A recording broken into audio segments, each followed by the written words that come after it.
In a world where heroes are revered and assassins are feared by all, a young man named Akira is summoned along with his classmates to defeat the Demon King. While everyone believes that only the hero is special, blessed with absurdly high stats for his level, our assassin hides a great secret in truth. The assassin class is far more powerful than the heroes. And thus, the story begins on a rainy night. On a rainy night, on the rooftop of a castle, an assassin prepared to kill his target. While checking the sharpness of his blade, he felt a strange presence. When he turned around, there was a young man standing atop the castle. At first, he assumed it was just another assassin like himself. However, when he looked at his face, he realized it was the silent assassin. Even sensing he was no match for the silent assassin, he didn't retreat, declaring that he couldn't abandon his target. He quickly began running across the roof, displaying impressive speed. As he threw his kunai, the silent assassin absorbed them and dodged with effortless precision and power. Face to face, the two charged at each other without hesitation, swords in hand. The silent assassin proved to be much more agile and powerful than his opponent,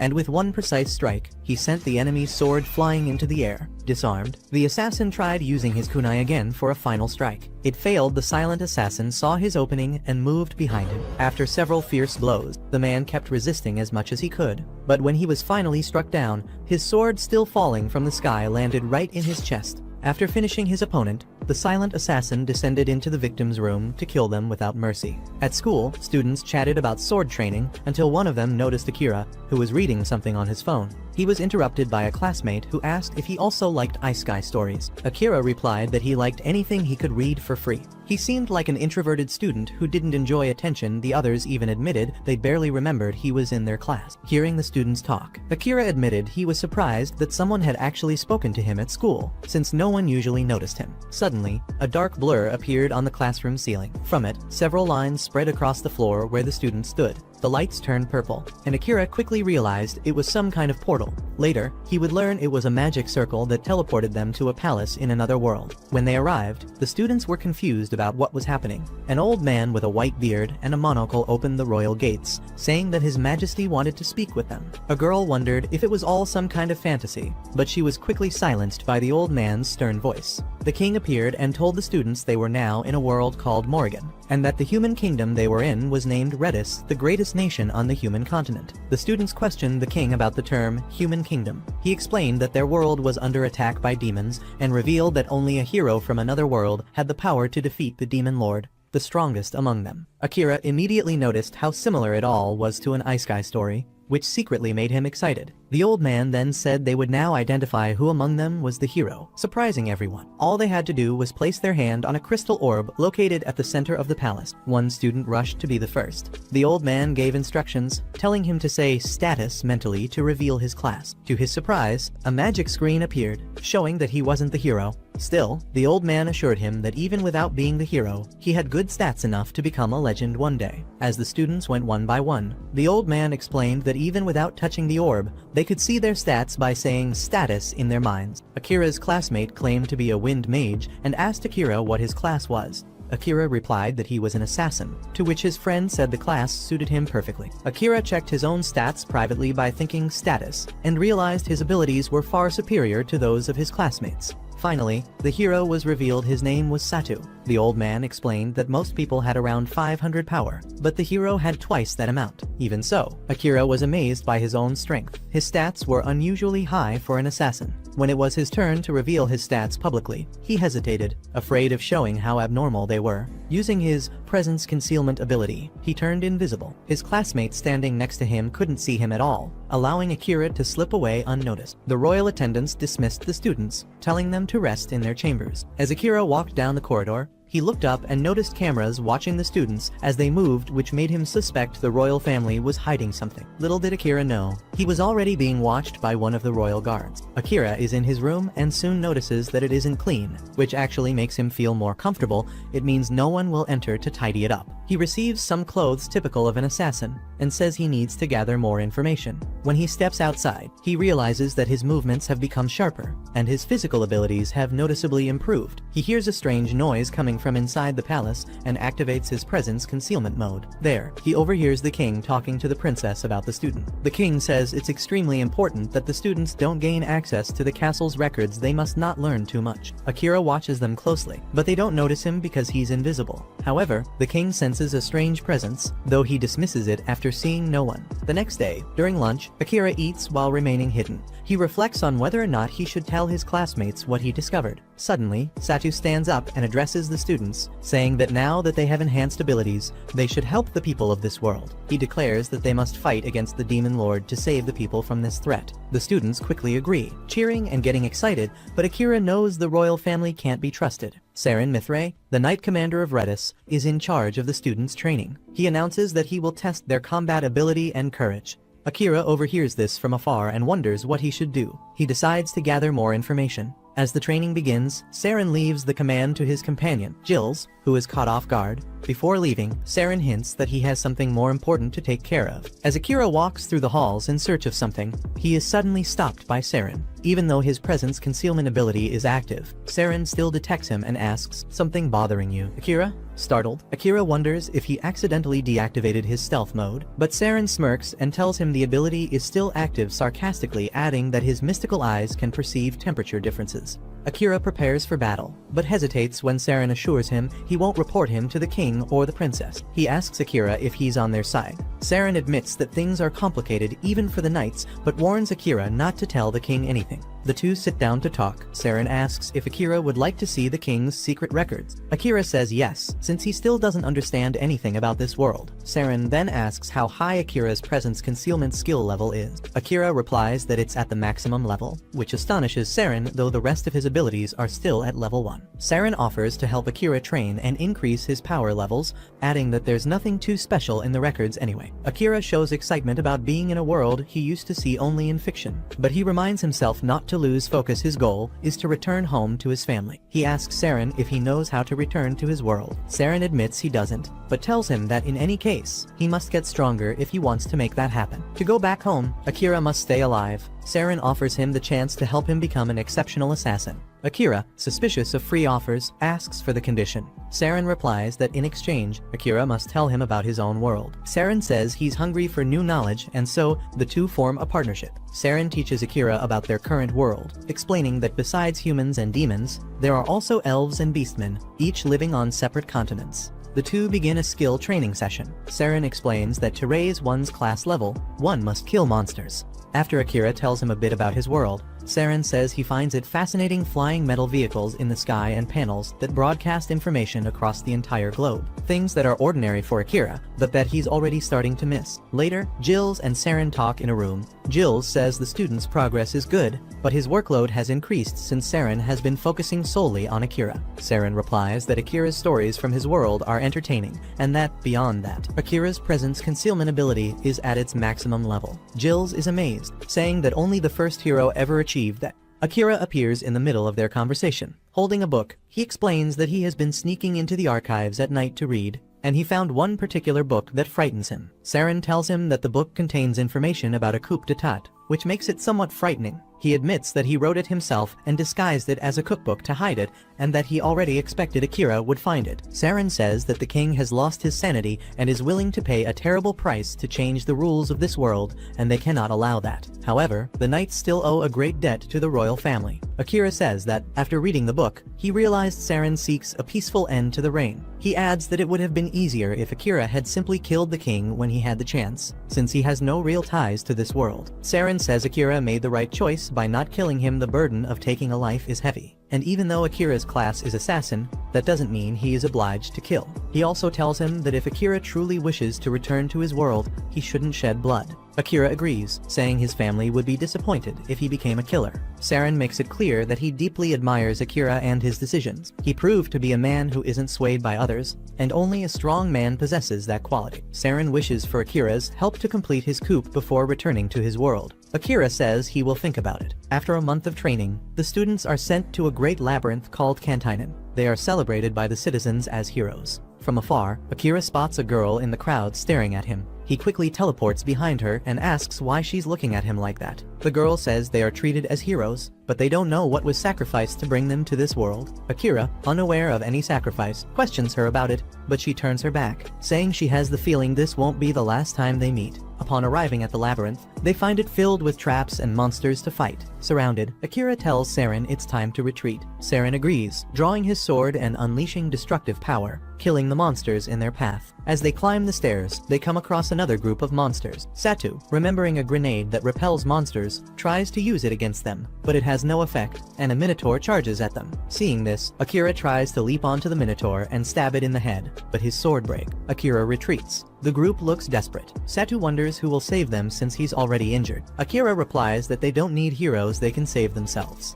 Noticing something strange about Satu, Akira realizes he's been cursed. He immediately calls for a dispeller to remove the curse. To save himself and the group, Akira tells Saren he wants to try a specific attack. Saren agrees, and they prepare for execution. Suddenly, a light appears above the minotaur, and a burst of power strikes it. Behind it, Akira prepares his move. Akira's attack is called Shadow Magic. He opens a shadow beneath the minotaur, which tries to escape but is pierced by black spikes and dragged into Akira's shadow. With Saren's help, Akira manages to finish the battle. Saren praises his excellent work, saying it was thanks to Akira that they survived. Saren admits he had never heard of this bonus skill Akira used. It's extremely powerful but difficult to control, as it consumes a lot of energy. He warns Akira to use it only when absolutely necessary. Saren then gifts Akira a katana. Akira asks why he doesn't give it to the hero instead. Saren replies that the hero already has his sacred sword and the king would notice if he carried the katana, since it was stolen from the royal armory. Akira asks for the katana's name.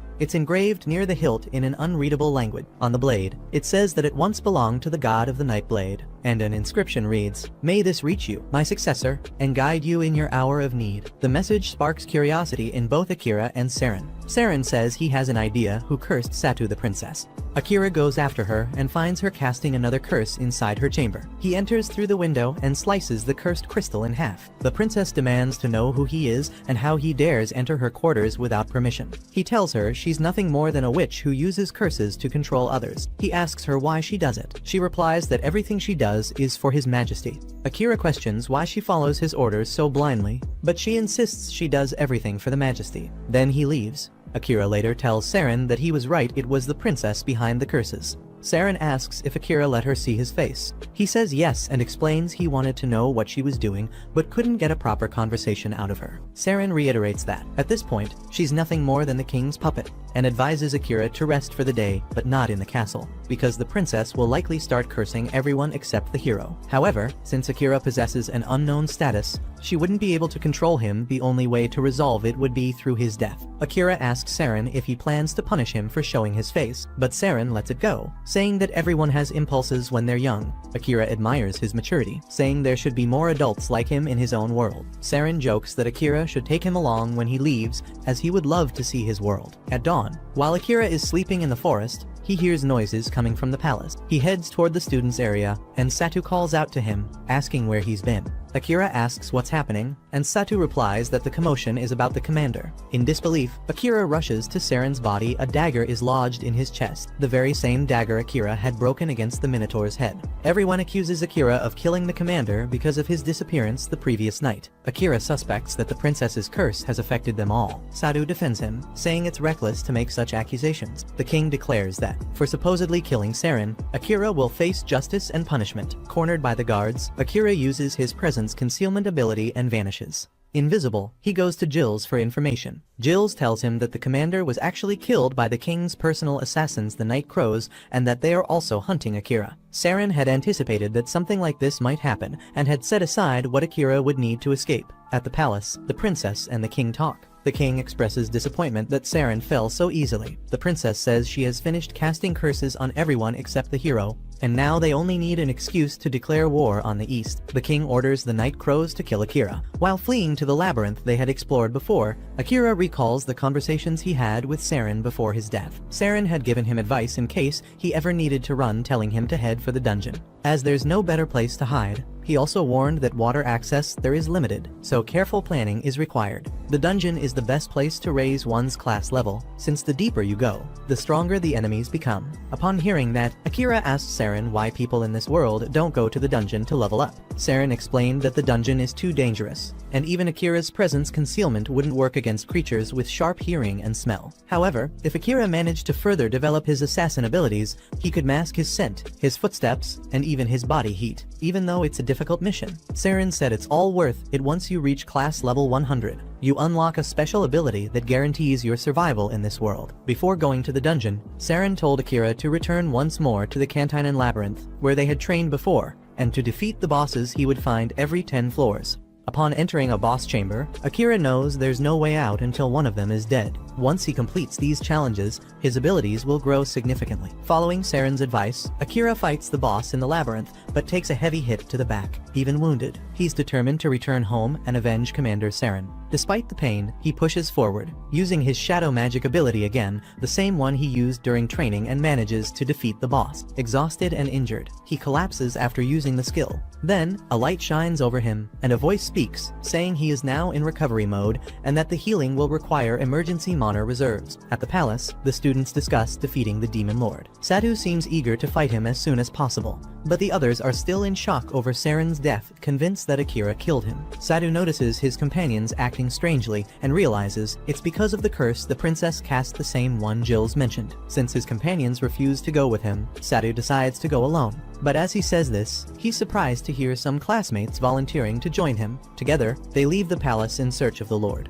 Outside the palace, Satu asks why they agreed to come along. Then he learns that one of the group members is the Dispeller, the same one who sensed her comrades were cursed and removed it. One of them, named Asahina Kaioyusuke, also admits that his own actions probably led to this situation. He vaguely remembers breaking crystals in an unknown room with that katana, a weapon he has no idea where it came from. Jills watches them proudly, knowing he successfully carried out Commander Saren's orders. He wishes good luck to the heroes from another world. Asahina thinks of Akira, saying he needs to find him, revealing that the two already knew each other in their original world, and even while cursed, he failed to protect him. He recalls memories from the past, when he used to talk with Akira and learned that their sisters were friends. Akira joked, saying he hoped his sister would never find out about the things older brothers preferred to keep secret. When Akira wakes up in the labyrinth, he also remembers Asahina. Akira hopes that he's doing well and that his family isn't worried about him. As he stands up, Akira notices that he feels no pain, which seems strange since he had just finished his battle not long ago. He checks his stats and realizes they've increased dramatically after the fight. He thought his ribs were broken and that the poison had spread through his leg, yet he feels perfectly fine. His shadow magic had jumped 2 levels after using it just once, and he was learning to control it more effectively. Even without fully understanding what's happening, he moves on. In the labyrinth's corridors, he encounters a slime coming toward him. After slicing through the slime, a female body falls out and collapses unconscious on the ground, revealing a blonde woman dressed in white. Akira assumes she's an elf because of her pointed ears. Enchanted, he mutters that it's the most beautiful face he's ever seen. Faced with the situation, Akira considers using a strange ability he possesses called Eyes of the World, but he hesitates. The ability feels dangerous, so he decides not to use it. The elf finally wakes up, and Akira asks how she's feeling. She replies that she's fine. Since Akira's ability allows him to perceive the world in absolute detail, he can see her HP only 2% loss, and also realizes she possesses the same ability. This results in a spiritual exchange of information between them. The elf asks where they are. Akira replies that it's the 75th floor of the Cantinan Labyrinth. She asks what he's doing there, and he says he's there to level up. Akira knows she's seen his name through the Eyes of the World and calls her rude for not asking it directly. Feverish, she faints again. When she wakes up, the elf finds herself beside Akira, who's been helping her recover. He gives her food and tends to her needs. The elf notices the number 69 written on the wall and asks Akira what it means. He explains that he writes them down to avoid getting lost between floors, having previously told her they were on the 75th floor. He says he went down a few levels to collect more water. She then questions if he touched any wrong places while carrying her. He denies it and tells her to get some rest. The elf reveals that she's of royal blood and expresses her gratitude for everything Akira has done. Once she falls asleep, Akira also rests, keeping his danger detector active. When they wake, the two continue through the labyrinth. By the 80th floor, even after recovering, the elf still follows Akira. He asks her why, and she replies that she's simply going in the same direction. He makes it clear that from now on, she should protect herself. She responds that even though he has superhuman strength, she doesn't need his protection. As they cross the entrance gate to the boss chamber, a strong wind blows through, revealing a blue dragon that breathes fire upon them. They both run. Akira activates his presence concealment skill, but the dragon still senses him and strikes as he tries to attack. The elf explains that the dragon is tracking Akira's mana and tells him to disperse it throughout the area, a task that seems impossible to him. She tries to restrain the dragon using her magic but fails, growing impatient as the dragon prepares to strike again. Akira leaps onto its back and drives his sword into its eye, bringing it crashing down. Amazed, the elf asks what Akira just did. He answers that since he wasn't skilled enough to diffuse his mana, he used the surrounding mana instead. Suddenly, a radiant white light shines from the dragon, transforming it into a cat with dark fur and a crest on its forehead. The two are confused. The elf explains that it's still alive and possesses the extra skill metamorph. She adds that Akira would have had a much harder time if it had been a real dragon. This was a monster called the Black Cat. Akira asks how she figured all that out, and she replies that she used her Eyes of the World ability. She then asks if Akira uses his as well. He says he can't control it due to his low level, but she tells him he's simply rejecting the ability. Then, the Black Cat wakes up. He said that to play with them, he turned into a dragon he had once seen but ended up overdoing it. Akira is astonished by the cat's ability to speak. The cat explains that he was created by the Demon Lord and is nothing like those beasts that act purely on instinct. He's a creature of great intelligence. The elf sarcastically remarks that he sure likes to call himself intelligent. Akira replies, "Yeah, there are people like that." The Black Cat, belittling Akira, asks, "What could a brat under 100 years old possibly know?" Akira responds that the cat talks like a snob and should acknowledge his current situation, being too injured to even move. Akira threatens him with his kunai, but before he can act, the Black Cat says he has a message from the Demon Lord. He's been summoned to Volcano, the land of demons, and the Lord awaits him in his castle deep within. Akira asks the cat how the Demon Lord knows about him and how he knew Akira would enter the labyrinth, but the cat says he doesn't know. He's incapable of understanding the Demon Lord's vast thoughts. When he finishes, the Black Cat says his mission is complete and that Akira can kill him now. But Akira refuses, saying that even though monsters are considered enemies, he doesn't fully believe in this "all demons are evil" story. The elf warns that the room will only unlock if either the boss or the challenger dies. Yet Akira refuses again. The cat then asks why Akira won't kill him. Akira answers that he loves cats and has no reason to kill one with such beautiful fur. Besides, he can communicate with this one unlike with the other monsters. The cat says Akira can mock him all he wants, but does he really intend to stay trapped in the boss chamber and starve to death? Akira then asks if there's any way around that. The elf explains there is a ritual called a monster pact. If he turns the beast into his familiar, it will no longer be considered a boss. But the cat claims that's just theory. The ritual requires perfect mana control, something Akira clearly lacks as an inexperienced mage. The elf reminds Akira of his feats and says she believes he can do it. After all, only the first hero ever managed to defeat a monster the way Akira did. She tells him he's fully capable of starting the ritual, though she can't promise it will succeed. Akira asks what happens if he fails. The cat answers that one of them will die, maybe even both. Akira accepts the risk. The cat seems indifferent about life or death. Akira says he dislikes that mindset, the cat's apathy toward existence itself, and it irritates him. The cat only replies that he has nothing to gain from living. Then the ritual begins. Akira asks the elf for instructions, and she tells him to give the cat a name. Akira names him Night because of his beautiful dark fur. Then he must place his hand on Night and channel his mana into him. Before he begins, the elf warns him not to discourage him, but that there's no turning back now. Their souls will either unite or both will die. Confident, Akira says he has no intention of dying. He focuses, and as he channels his mana into Night, he finds himself in a stormy sea that suddenly shifts into a free fall over a destroyed, chaotic city. From above, he sees Night attacking innocent people. In a desperate attempt to stop him, Akira is hit by a blast of power from Night's mouth. After crashing down, Night challenges him, telling him to kill him. If his soul perishes here, his body will become nothing but a moving corpse. Killing him is Akira's only way to survive. Akira takes a brutal hit and begins to bleed. The elf, watching from the outside, realizes his body is in danger. He counters Night's attacks, but Night easily deflects them and retaliates with his claws. Before the blow lands, Akira deliberately throws himself onto Night's claws, offering his life. The cat can't understand why Akira would do such a thing. He says Akira only needed to kill him.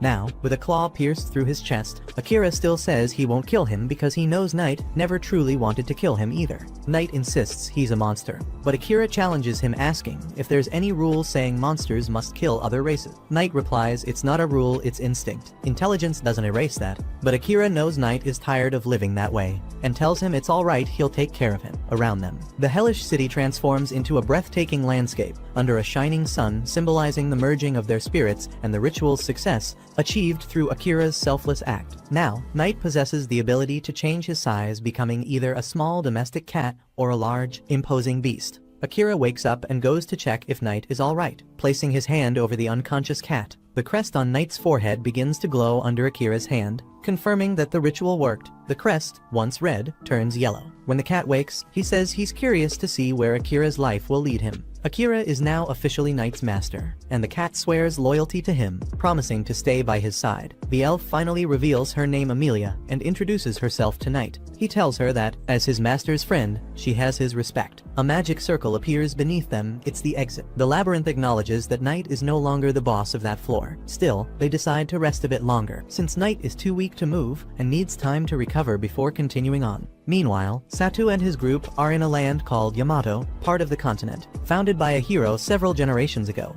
They stop to eat, amazed by the place, and are glad they followed Satu there. Yuki says she loves the Edo-like atmosphere of the region, while Shori asks if she can take someone's leftover wasabi if anyone has extra. She wants it all. Then Satu brings up a serious topic. They're running out of money and need to find work. The group suggests becoming adventurers, since they've already traveled across many lands on their way to Yamato. They decide to talk to the locals and buy some books to learn more about this world. When asked about returning to their original world, Satu says the fastest way is to defeat the Demon Lord. Since the king and princess were the ones who summoned them, they must know a way back. So, if they become true heroes, maybe they can negotiate with the royal family. They agree to gather as much knowledge and money as possible before heading to the demon continent. Asahina suggests that before they leave, they should reunite with Akira. His intuition tells him that Akira is much stronger than any of them, and that facing the demon lord without him would be dangerous. Even with that, the group still doubts Akira, saying he might have been the one who killed Saren. Asahina quickly denies it, explaining it was just the effect of the princess's curse. Yuki argues that Akira isn't a team player, too detached from everyone else. Satu agrees, saying that even though he's known Akira since kindergarten,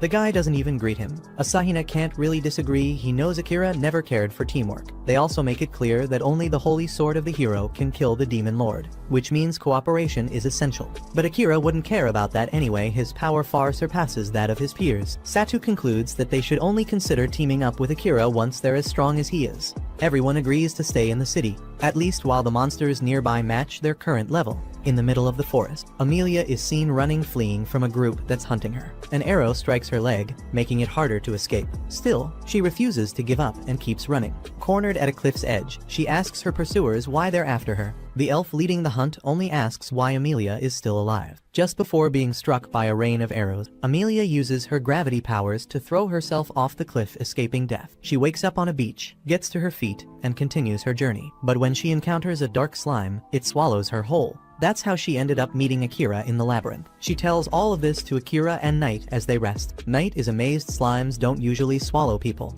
and the fact that she escaped is even more impressive. Amelia says she's thankful to that slime because it led her to Akira. Akira tells her she should go back to her homeland and set things right. But Amelia says she'll never return, she no longer has a home. It's revealed that the one who tried to assassinate her was her own sister. That's why she can't go back. Akira tells her that since they're family, there's always a chance they can fix things. He remembers his own sister. He has flashbacks of giving her a present, a new phone. Instead of thanking him, she feels guilty seeing how overworked and tired he looks. She tells him not to buy her things if it means pushing himself too hard. Akira's mother steps in, telling Yui, his sister, that it's just a gift, and he did it out of love. Yui jokingly thanks him, saying she'll let it slide this time. Then Akira tells Amelia that it's normal for families to argue. She asks him if he misses them. He says yes, but that he had a mission to complete before seeing them again. Akira says that in his world, no one ever noticed him, so it even makes sense that he has the ability to hide present. However, Saren taught him how to survive, and was the first person to truly notice him, but was murdered. This reveals Akira's hatred and thirst for revenge. Along with that comes his guilt. He says Saren would still be alive if he had never gotten involved with him.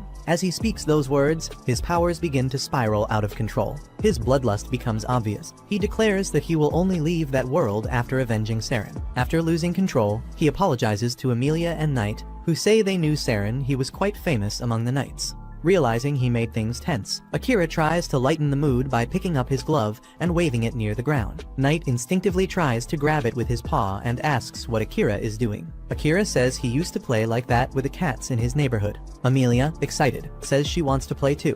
Knight says, "Even you, Amelia?" Then Amelia and Akira start petting Knight. Akira says he wants to prove to Knight that he wasn't joking when he said he likes cats, and Amelia agrees. Knight tells Akira to take things seriously, revealing that if one of them dies, the other will die as well. Their souls are linked. However, there's one good side: they can communicate through their minds, no matter the distance. Akira jokes that it's more convenient than cell phones. Amelia says she's jealous, hinting that she wishes she could bond her spirit with Knight, but quietly admits that what she really wants is to be linked to Akira. Akira doesn't hear her at first, and she doesn't repeat it. As they prepare to enter the magic circle, Akira asks Knight where the portal will take them. Knight doesn't know and says that nowadays, only a few demons know how to create and operate magic circles. Akira says that once he gets his revenge, he'll visit them and make them open a portal for him, and he'll also tell the demon lord that Knight completed his task. Amelia explains that light blue teleportation circles take the user to where they wish to go, and if 3 people use one, it responds to the desire of only one of them. Akira realizes it's a gamble, there's no way to know where they'll end up.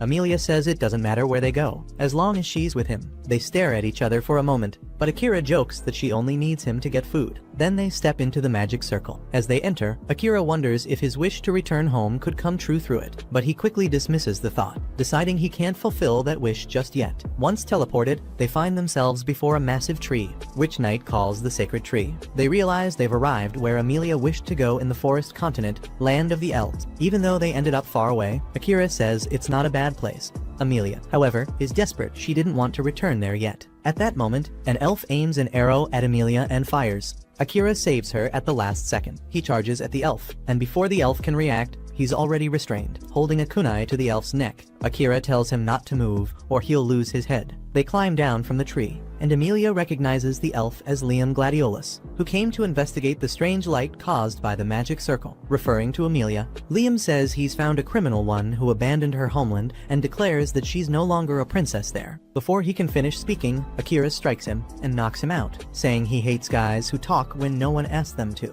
Amelia thanks Akira, but they soon realize they're surrounded by elves. Her sister, Kilika, appears and says she's impressed by Amelia's courage to return. Kilika calls her the daughter of plague and declares she will pay for her crime. A flashback then shows Amelia's past as a princess. While she walked through the fields, guards followed her. She asked to continue alone, but they refused for safety reasons. Looking toward the forest, she saw her sister Kilika training with her soldiers, easily disarming all 3 with extraordinary skill. Amelia, amazed by her sister's talent, said Kilika was incredible and improved more every day. The guard beside her said, "As impressive as Kilika is, Princess Amelia, you are the one who will lead our nation one day." Amelia felt unworthy of the throne, knowing her sister's abilities far surpassed her own. A series of misfortunes then struck her life. Her engagement to Liam ended, and her sister began calling her the daughter of plague. While Amelia goes through those hardships, her sister mocks her, revealing her cruelty. She declares that Amelia has committed an unforgivable crime, and that Princess Kilika is the true ruler.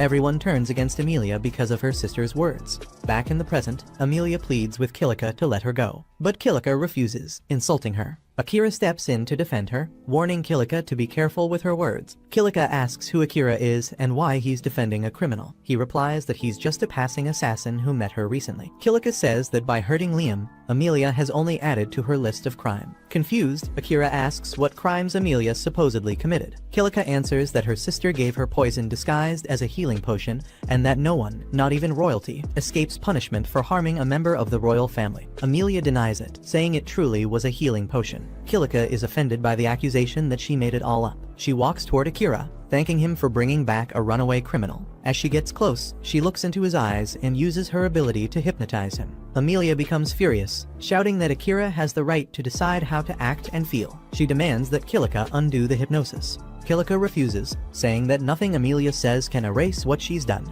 But to both their surprise, Akira wasn't hypnotized. He tells Amelia to calm down. Her sister's power didn't affect him. Knight explains that hypnosis doesn't work on someone of a much higher level who possesses mental control abilities. Kilika can't believe Akira is stronger than her. He tells her to withdraw her false accusations against her sister, losing her patience when she realizes they don't believe her. Kilika orders her soldiers to kill Akira, As Akira prepares to use his powers, he hesitates upon hearing Eldarian Amelia and Kilika's father commanding everyone to lower their weapons. He asks Kilika what's going on. She hadn't expected her father to return from his inspection so soon. Noticing that all the soldiers defend Kilika and insist she's right while blaming Amelia, Eldarian realizes Kilika used her hypnosis ability on them. Eldarian orders Kilika to undo the hypnosis and says she'll be punished later. Then he walks up to Akira and Amelia, saying Amelia will atone for the harm she caused. He commands Akira to leave, since outsiders from other races aren't allowed in those lands. Amelia disagrees with her father, threatening to leave with Akira.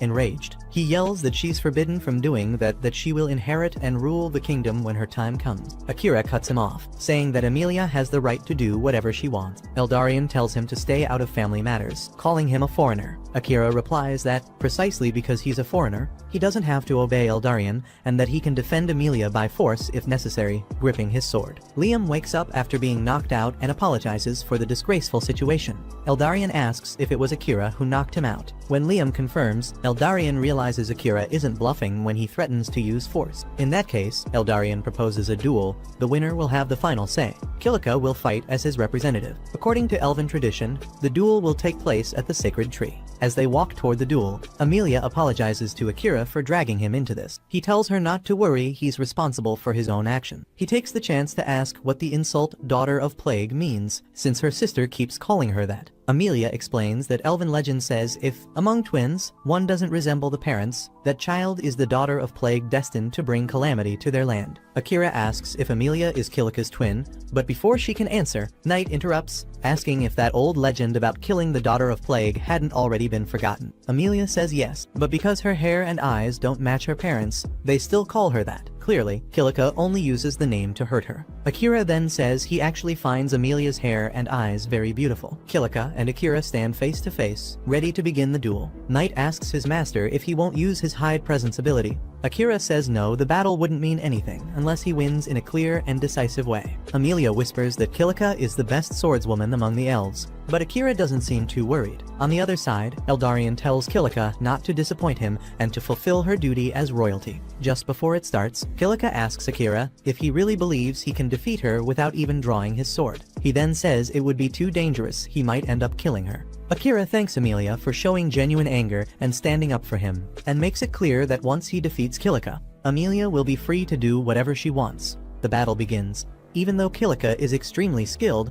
Akira still has the upper hand, effortlessly dodging her attacks. He gives Kilika a chance, telling her to surrender while she still can. She ignores him and unleashes a tornado spell through her sword, aiming straight at him. As they fight, Knight and Amelia discuss each other's abilities. Amelia explains that the tornado spell is the only one Kilika has truly mastered and can use effectively. Now emotionally unstable, Kilika is completely overwhelmed by Akira. He asks if she can't make peace with Amelia. Kilika refuses, shouting that she'll never reconcile with someone who stole everything from her. Consumed by rage, she charges at Akira with all her strength. As violent gusts of wind tear through the area, Akira tells Knight to protect Amelia at any moment. She could be hurt by Kilika's loss of control. While fighting, Kilika remembers her past. As a child, Amelia was seen as the one chosen by the gods, the destined princess. That always bothered Kilika, who began to envy her sister from an early age. From the day Amelia was declared heir to the throne, everyone stopped paying attention to Kilika. Amid the chaos of the storm, Liam arrives holding a branch from the sacred tree,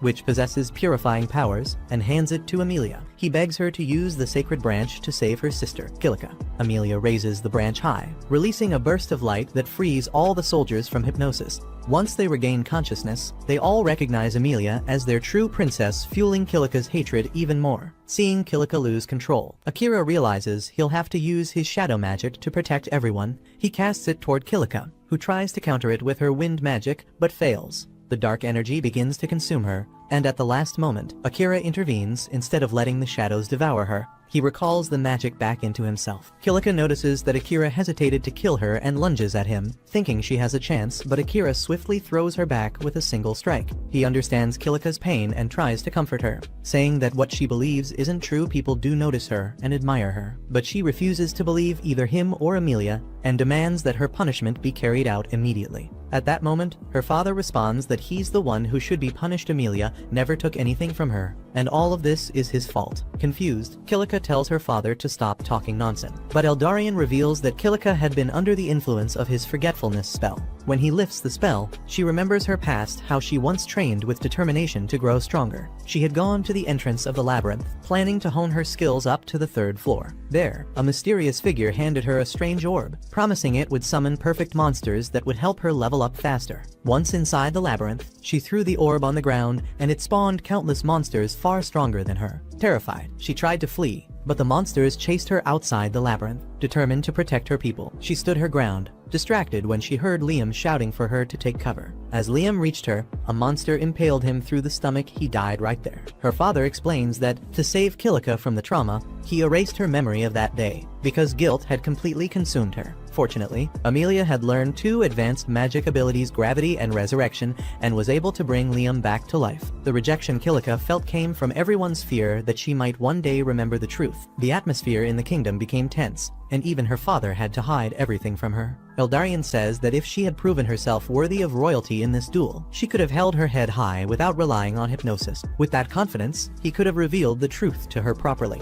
but he ended up revealing it in a much more painful way. Liam confesses that he helped exile Princess Amelia to separate the sisters before Kilika's hatred grew even further. Even though Amelia believed Liam had been hypnotized, he had actually been cured by a leaf from the sacred tree, making him completely immune to hypnosis. Kilika's relentless efforts to improve impressed Liam, who could not bring himself to stop her. In the end, Kilika realizes that she had confused consideration with negligence, and that she had placed all the blame on her sister for something she had already fixed. Her sister, nevertheless, showed compassion and forgave her, saying that she considers her amazing, kind, attentive, and pure-hearted, and finally, the two made peace. After that, Eldarion held a welcome party for Akira, Amelia, and Noit. He made it clear that he was a man of his word, freeing Amelia to do whatever she wished. Eldarion asks Akira what his next move will be. He says that he will head toward the Beastmen continent. As his familiar tells him, it is the perfect place to acquire and maintain weapons.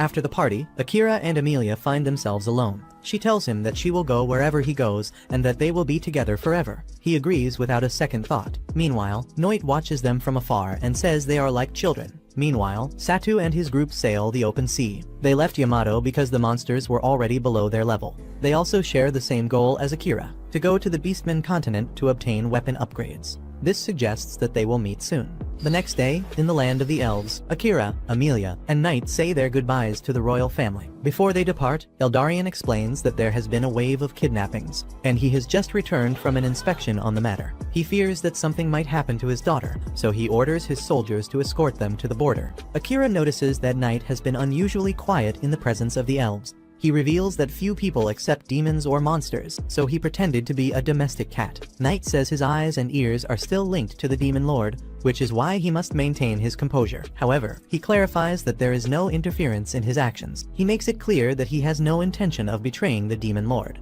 Akira replies that if one day a battle occurs between them, Knight could side with the demon lord. However, the lord wishes to meet Akira personally. Amelia wonders if the lord might want to be his friend. Knight says it's possible since what Akira did during his last battle must have caught the lord's interest. No one uses shadow magic anymore, and Akira even cloaks himself in it, showing a high level of mastery over the skill. He says he covered himself in it in the heat of the moment because he was afraid it would consume Kilika. Suddenly, Akira shouts for the carriage to stop. His presence detection skill picked something up. From a distance, the kidnappers warn them not to move, claiming they have a hostage. They order everyone to tie each other up. Upon noticing Amelia, the kidnappers rejoice, realizing they've captured an elven princess. They plan to offer her to Lord Graham, their king. Moments later, Akira activates stealth mode and takes them down with ease. After restraining them, he questions who this Lord Graham is and whether he's the one behind the kidnapping. It's revealed that there's a member of royalty in Uruk, the largest nation of beastfolk, named Graham. Akira orders Eldarion's soldiers to return and take the kidnappers into custody. This technically disobeys a royal command,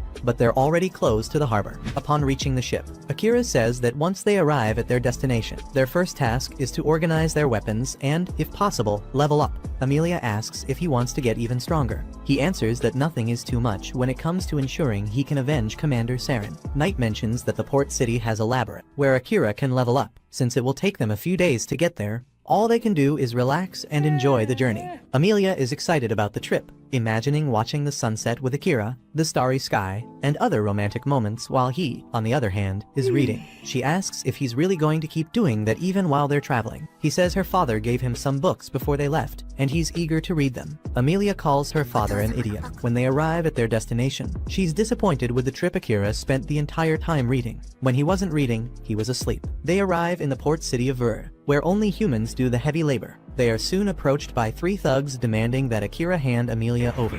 Akira fights them off without causing much commotion, not wanting to attract attention, and quickly realizes that humans are heavily looked down upon in this land. Knight admires his master's skill. The people of this continent fear black cats and stare at Knight as he walks. The same girl who had stared at him in the crowd of the human kingdom appears again, following them. They check into a hotel and have dinner. When it's time to sleep, Amelia notices there are 2 unnecessarily large beds in the room. She suggests they share one. Embarrassed, Akira says it's better if they each sleep in their own, but she insists. Knight says he'll be stepping out to visit someone and will leave them alone. Amelia goes to take a bath, and when she returns, she finds Akira already asleep. She realizes he fell asleep quickly, he must have been exhausted. She kisses his cheek and lies down beside him, but in truth, he was only pretending to sleep to avoid the awkward situation. The next morning, Knight returns. He notices that the 2 seem to have had a good time last night. Akira hadn't realized, but Amelia had slept beside him. Knight tells them to get dressed because a visitor is on the way. His name is Crow, a blacksmith he hired last night. Crow says that the nightmare of Adlia summoned him,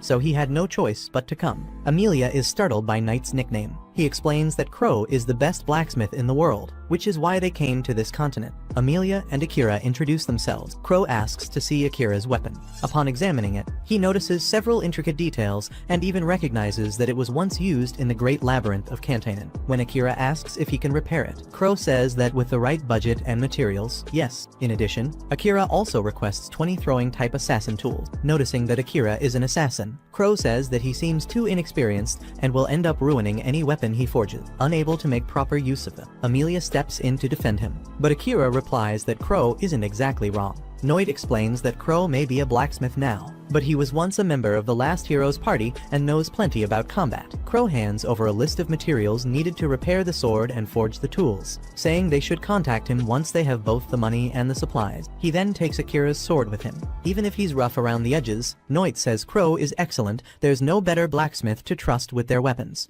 Akira says he believes Noid's words and asks where he can get the materials and money. To do that, all he needs to do is hunt monsters in the labyrinth, keeping whatever materials are on the list and selling the rest for gold. At the same time, he can raise his level. Noit introduces the Brute Labyrinth, saying it's the best place for them to train. However, access is restricted based on an adventurer's rank, but Akira says he can handle that. Amelia tells them she'll be going out because she needs to talk to Crow. Akira tells Noit to follow her while he checks on a few things before heading to the labyrinth. Amelia meets with Crow and says that the hero's previous party failed to defeat the demon lord, only the hero and 1 beastman returned alive. Crow assumes Amelia came to argue, accusing him of abandoning one of the elves who died in that battle. But no, she says he died because he was weak. That's why she asks Crow to train her, to make her stronger, so she can survive future battles. Crow refuses, saying every disciple he ever had either ran away or broke down. But Amelia insists she's not like them and wants to be strong so she can stand beside Akira, as the gap in power between them is enormous. When Crow sees Noid appear, he tells the Nightmare of Adlia that he only accepts requests to repair or forge weapons, nothing more. Noid replies that that's exactly what he came for. Amelia then speaks up for herself. Noid also tells Crow to stop calling him by that nickname, but Crow insists, saying he's the symbol of terror that once haunted every beastman on the continent. Amelia, surprised, says she thought his name was Black Cat before he was called Noid, and asks where the nickname Nightmare of Adlia came from. Noid explains that about a century ago, Adlia was the most prosperous city in those lands. The demon lord sent him on a mission to attack the city in retaliation for the invasion of demon territory. All Noid had to do was deliver a warning to their leaders, but that day, he let his demonic instincts take over. Consumed by destruction and slaughter, he lost control. There was no reason to go that far. From that day forward, the people began calling him the Nightmare of Adlia, and black cats became symbols of fear. Meanwhile, Akira was listening to everything through their mental link. Noit wanted him to hear it. When Noit once said that nothing good would come from him staying alive, it was because he was traumatized by that event, which had burned such thoughts into his mind. But he says he's different now, and as long as he serves Master Akira, that tragedy will never repeat itself. He may be judged for his past, but his life has been transformed even if he doesn't deserve it. Crow clarifies that he never held resentment toward Noit or the Demon Lord. They weren't the ones who killed his sister. After Noit left the city in ruins, his sister stayed behind to help those trapped under the rubble. But then a man in a carriage crushed everyone in his path out of fear that Noit might return. That man took the lives of his own people without hesitation, all for his selfish interest. His name was Grand Cluster. From the royal family, the same man Crow seeks vengeance against. Amelia asks if he ever got his revenge. He says no, because his sister wouldn't want him to follow that path. That all happened 100 years ago. Amelia says she feels sorry for Crow's sister, because he's using her memory as an excuse to run away. He interprets her feelings however he wants and claims to respect them, but in truth, he's just running away from the world and from himself. Furious, Crow demands to know what she could possibly understand about him. But she answers that the same thing happened to her. She ignored her own feelings, saying she was doing everything for her sister, but Akira made her realize she was wrong. Crow rejects her words and orders them to leave. Meanwhile, Akira is searching for the labyrinth. Suddenly, he hears an explosion, and a giant monster bursts out, slaughtering people along its path. Amelia and Noit rush to help. Noit focuses on helping the civilians escape, while Amelia engages in combat, and there she encounters Aurum Trez, the same young man who once sent Kilika into the labyrinth unprotected. He claims to be under the command of the Demon Lord, who has decided to spare her life, and then he takes her away. Through telepathy, Akira asks Noit what's happening. Noit replies that Amelia has been captured. Akira immediately sprints to find her, cutting down every monster in his way, but she's already gone. Furious, he unleashes his power, summoning the Inferno of Shadow. That spell seeks out every monster nearby and annihilates them one by one. For the first time, Akira says he has felt such an intense emotion. If he had lived his life only in his original world, he would never have experienced anything like this. This rage opened his eyes to one simple truth. He now has someone outside his family whom he truly loves, Amelia. But the overwhelming power consumes him, and he collapses. After that, Noit senses the excessive amount of power Akira reached and rushes to help. Once again, he must use emergency mana to stabilize him, activating Shadow Magic, Recovery Mode. Noit takes him to Crow's house while Akira is unconscious. He explains that Akira could have lost his life, his mana was depleted, and he stayed unconscious for an entire day. However, his Shadow Magic replenished his mana, defying all logic, proving that his abilities still hide many secrets. He thanks Crow for lending the bed and says he's ready to rescue Amelia with brute force, not wasting time on planning. Clearly, Akira is furious. Crow tells him to calm down. Entering the demon realm isn't that easy, especially without weapons. Akira says his weapons are gone, but Crow points to his side, showing that they're right there. That lack of awareness just proves how unsettled he really is. Akira then notices his sword looks much smaller, almost like a lollipop. Crow explains that smaller weapons are easier for assassins to handle. Akira thanks Crow for upgrading his gear. Then Crow gives him a ring, saying it will guide Akira to the person he's looking for, Amelia. It was made by the third hero and carries the words, "I will be your guide." Soon, they realize Amelia isn't heading to the demon realm, but to the brute labyrinth instead, so Akira and Noit set out. Noit warns his master to be careful with how he uses his powers, because if Akira dies, he will die too. Meanwhile, Amelia is inside the labyrinth with Aurum. He tells her that demons possess a spell that controls monsters, but he can only paralyze other creatures for now. She asks why they're still inside the labyrinth, and Aurum replies that he's waiting for his boss, since he doesn't yet have the skills to teleport. He realizes Amelia is just trying to buy time, but he doesn't mind. He believes he can handle Akira. He adds that she shouldn't worry, because the Demon Lord wants her alive and unharmed. Akira and Noit are now near the labyrinth. Amelia is deep inside, on one of the lower levels, so they need to hurry. Suddenly, the same girl who'd been following them appears, asking to be taken to where Amelia is. Akira is puzzled by how she knows this, but she says she used her scent tracking ability. Her name is Leah Lagoon, the first princess of the nation of Uruk, of the Beast Folk. She knew the Lord was after Amelia, but she wanted solid proof so Akira would believe her. He uses his ability to make sure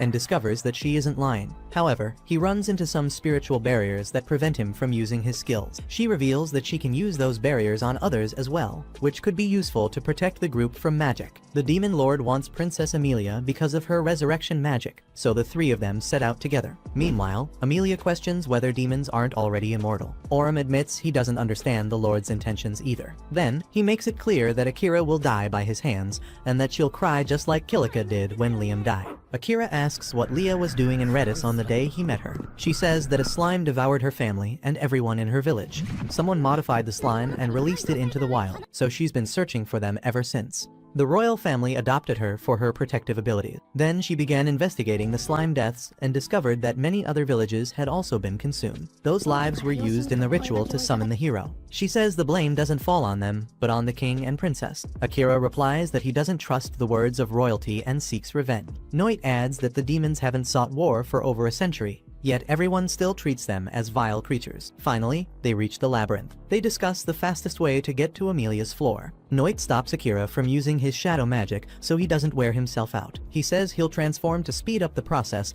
but can't guarantee he'll stay in control. He might hurt Akira or get consumed by his instincts.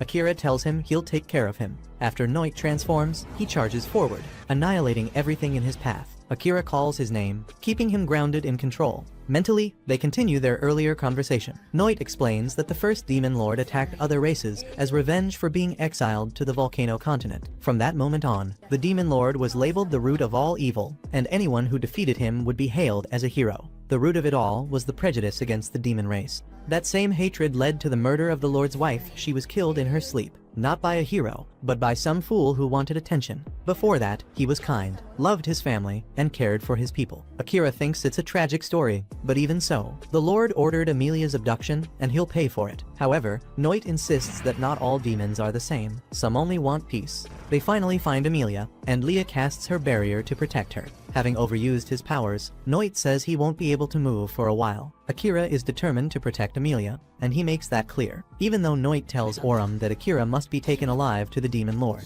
Aurum says his orders were different. The two begin to battle. Akira gives it his all but keeps getting hit repeatedly. Even with Leah placing barriers on him, the demon's spear is strengthened without those shields. A single strike would have been fatal. He realizes he hasn't landed a single blow on Aurum, so he resorts to his shadow magic, summoning several beasts that charge at him. Aurum then plays his flute to summon other monsters under his control. Leah casts her barrier to protect Akira, saving him at the last moment and destroying the monsters. Aurum has nowhere left to run, yet Akira hesitates to kill him. Suddenly, Nihiro appears from a portal, a demon of the second rank in the hierarchy, far stronger than Aurum. Disappointed that Aurum lost to a human, Akira questions himself, wondering whether he should have ended the battle in blood. Face to face with Nihiro, Noit tells Akira not to fight him. It's noticeable that his powers are superior, and Akira notices the pressure, so he can't let his guard down. Nihiro throws Aurum, saying he's not capable of fighting, and Aurum thanks him. Nihiro begins the attack, destroying Leah's barrier and causing Noit to lose his size. He says his focus is in Amelia, but even so, he launches an attack against her called Marionette, which knocks her unconscious to provoke Akira. Akira gets furious, and Nihiro says he only made it easier to carry her. He feels intimidated by Akira's murderous gaze, which shows he's prepared to kill him at any moment. Noit tells Akira not to become emotionally unstable. On the other hand, Akira realizes that even though he's angry, he doesn't have much of a chance and should prioritize saving Amelia, not fighting. Nihiro didn't know he would have to intervene just to kidnap a little princess. To conserve his energy and time chasing Akira, he creates barriers to prevent him from escaping. Without his shadow magic, he is unable to use his abilities and fight at full capacity, leaving him with no way out. Nihiro asks if Akira's name is written the same way as Oda Nobunaga's, and if they use the same kanji. This makes it clear to Akira that his opponent also comes from the same world as him, making him question why Nihiro would have allied himself with the demon. Nihiro, in turn, states without hesitation that he will kill him and take the princess. The two begin their attacks. Even exhausted, Akira uses what remains of his magic.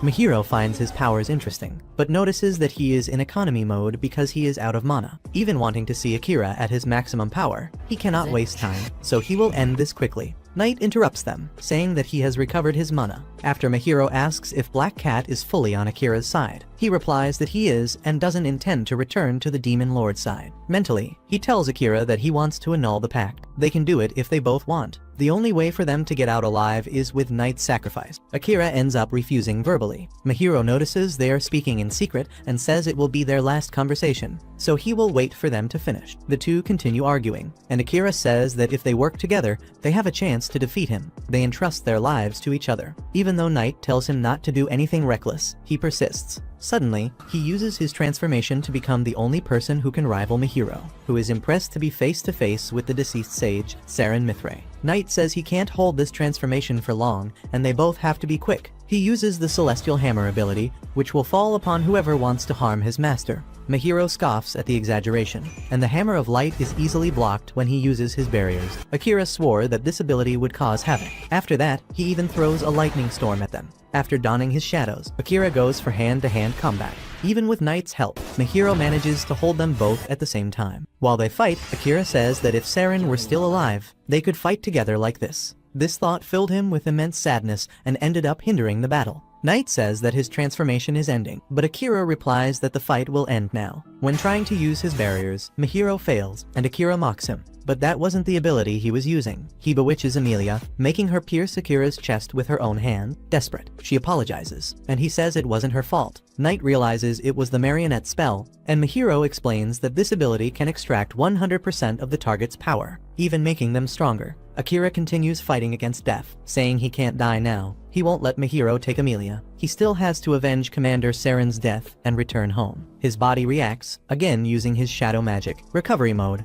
Mahiro realizes he's tough and tries to hit him while he recovers. However, his magic ricochets, and Akira's healing is complete. While levitating, he activates his combat mode, and a voice says his target is the demon Mahiro Abe, magic artisan. He is terrified by Akira's power, but wants to destroy him quickly. Healed, Akira manages to fight spectacularly, trapping him in his magic. Again, the voice tells Mahiro to cancel the spell cast on Emilia, but he refuses, saying that he will not obey a human, for demons are far superior. The voice tells him that he should not underestimate humans, even if hard work does not always pay off. Akira won't give up. Irritated by the lectures, he tries to strike Emilia again, throwing thorns at her and trapping her legs. At the last second, Akira protects her, but they are both saved by Crow, who undoes the magic, and they ask what he's doing there. On the other hand, Mahiro asks how Crow is still dead, since he thought beastmen only lived a century longer than humans. He replies that he's not at the peak of his powers, but he's not out of shape either. Mahiro says that's obvious, since his spell was undone in an instant. After saying he'll let them go, Crow replies that the favor is theirs since Mahiro doesn't stand a chance against everyone. Leah didn't know Crow was coming, but he claims it was a coincidence. Akira is impressed by his fame, since both Mahiro and Leah know him. He faints from exhaustion. After 3 days unconscious, Akira awakens beside Emilia and Noit. He says he's happy for her present. After Crow arrives, he thanks him for saving their lives. He asks about Leah, saying he needs to thank her, but Crow has already sent her back to the royal palace. He is surprised by his colleagues, who managed to find him. They say they have a long history. The group is leveling up very well, and they went to find Crow to improve their weaponry. Akira is happy that they left the palace, as things were getting out of control. His colleague Kyoyusuke says that Jills controlled Asahina and made him break everyone's curse. Asahina apologizes, saying that even under the curse he should have done more for Akira. Kyoyusuke's curse was broken by Akira in his encounter with the princess at the palace. He didn't know who she was, but receives thanks. Kyoyusuke says he's upset that Akira left alone, but he knows the situation didn't allow him to stay. While they are having dinner, Akira asks if Jills is alright being away from the palace. He replies that he is, as he is no longer a knight. He was dismissed when the king noticed that his order had become a nuisance. Asahina couldn't wait to see Akira and asks if they can continue as a team. Noit interrupts and refuses, saying he is the only partner his master needs. The two begin to argue, and Noit dislikes Asahina's tone, as if he already knows him. Akira interrupts the argument, saying he is relieved that everyone is alright and asks what everyone's plan is from now on. Satu replies that the objective is to defeat the Demon Lord. Noit says that this idea is a bit absurd, and everyone revolts against him for attacking Asahina and Satu a day ago. Akira asks Noit for privacy, who, even reluctantly, agrees to leave. He asks why this objective, if they want to become legends or something similar. Satu says no. They only want something to negotiate with the King of Redis and return to the original world. Shori says that if they were summoned by them, they can be sent by them. Finally, Satu wants to know if they will be helped, since everyone knows Akira's strength. Asahina begs Akira to fight alongside them. However, there are several problems with this, as he believes there is no way to make a deal with Redis, since they use curses to control people and even killed Commander Saren. Satu asks what other problems he sees. Then he remembers the sacrifice Leah mentioned and the lives consumed as part of the summoning ritual, but he doesn't tell his colleague. In any case, Akira is against trusting royalty. The group questions what other choices they have, and if he doesn't want to return as well. Amelia feels bad hearing that Akira wants to go home, and this is evident on her face. Meanwhile, he explains that second-degree demons can build teleportation circles, and there's a chance this could take them back to their world. At some point, he'll go to the demon world to give Mihiro a beating, but there's something that needs to be done first. Asahina asks how they can help, but there's nothing they can do at the moment. Even if Akira joins them, he won't babysit anyone because he's not a babysitter for men. He only makes choices that give him a better chance of returning home. He notices Amelia leaving and leaves with her. Jellies says he needs to discuss the weapons request with Crow and leaves as well. The group questions Akira's words, but Satu continues to think they have a better chance of returning home with him. Yuuki wanted some commitment from him, since he didn't seem to care much, but they know that's just his personality. Akira will only accompany them if they prove their worth, even if it's difficult. He goes to see Amelia. She says she's sad because one day they'll have to separate. Even knowing it will happen, she's afraid that day will come. Again, she apologizes for almost killing him, but he says it wasn't her fault. Even though she nearly went crazy thinking he was dead, she was glad he wasn't. Besides, when he returns to his world, he'll forget her, but at least the scar will remain. She wonders who would think that, since it's such a horrible thing. Akira says he's not good at easing pain with words. Amelia just wants to be important to him, but she doesn't know if she is, because not even the eyes of the world can see into someone's heart. Furthermore, people can change their minds in an instant. He says he doesn't know what he really wants, even though he can't predict the future. Couples in his world who vow to stay together forever wear rings on their ring finger. As a gesture of love, he cuts his finger into a ring shape and says he loves her. If that makes her happy, he'll leave scars on his own body. No problem at all. She hugs him tenderly, her eyes filled with tears, and says she loves him in a way he could never have imagined. Now they both share this scar, and he says he will do everything he can. She wants him to promise that he won't die, forget, or leave her, and that he will only have eyes for her. He accepts her wishes, and they kiss on the cliff. However, every year, the winner of this contest disappears. There are rumors that they are trafficked on the black market. Numerous adventurers confirm this, making the information credible. They realize that if they manage to capture the criminal responsible,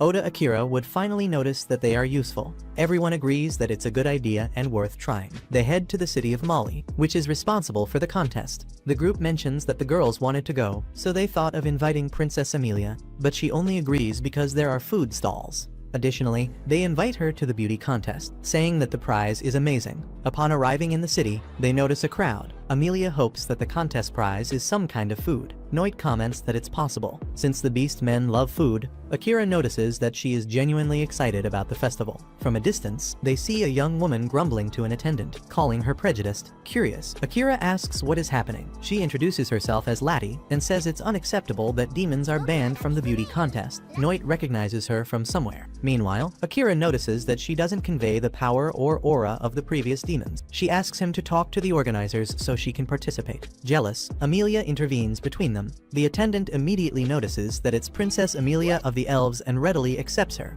The princess complains to Akira, as he seems to be melting for another woman. He says he isn't, and Lati apologizes. After that, she continues insisting to be allowed in the contest, since other races can participate. She claims that elves are the biggest cheaters because they are all beautiful. Amelia remains jealous. She has nothing against the girl, only against Akira looking at her butt. He intervenes, saying he will stop her if she tries anything. The attendant can allow it if the princess's group agrees to take responsibility. Everyone agrees, and Lati notices Black Cat. He says he now goes by Noit. She then realizes that they made a pact. Akira asks if they know each other, and Noit responds that he will explain later. Amelia and Lati resolve things quickly, agreeing to enjoy the festival before the contest. Lati goes through the streets asking for votes, leaving her autograph on those who agree to vote for her, written in the language of the hero of legend. Everyone rushes to line up in front of her. Akira notices the commotion she caused and asks who she really is. Noit responds that Lati is very unique, whether she is a demon or not. Amelia says she doesn't seem bad.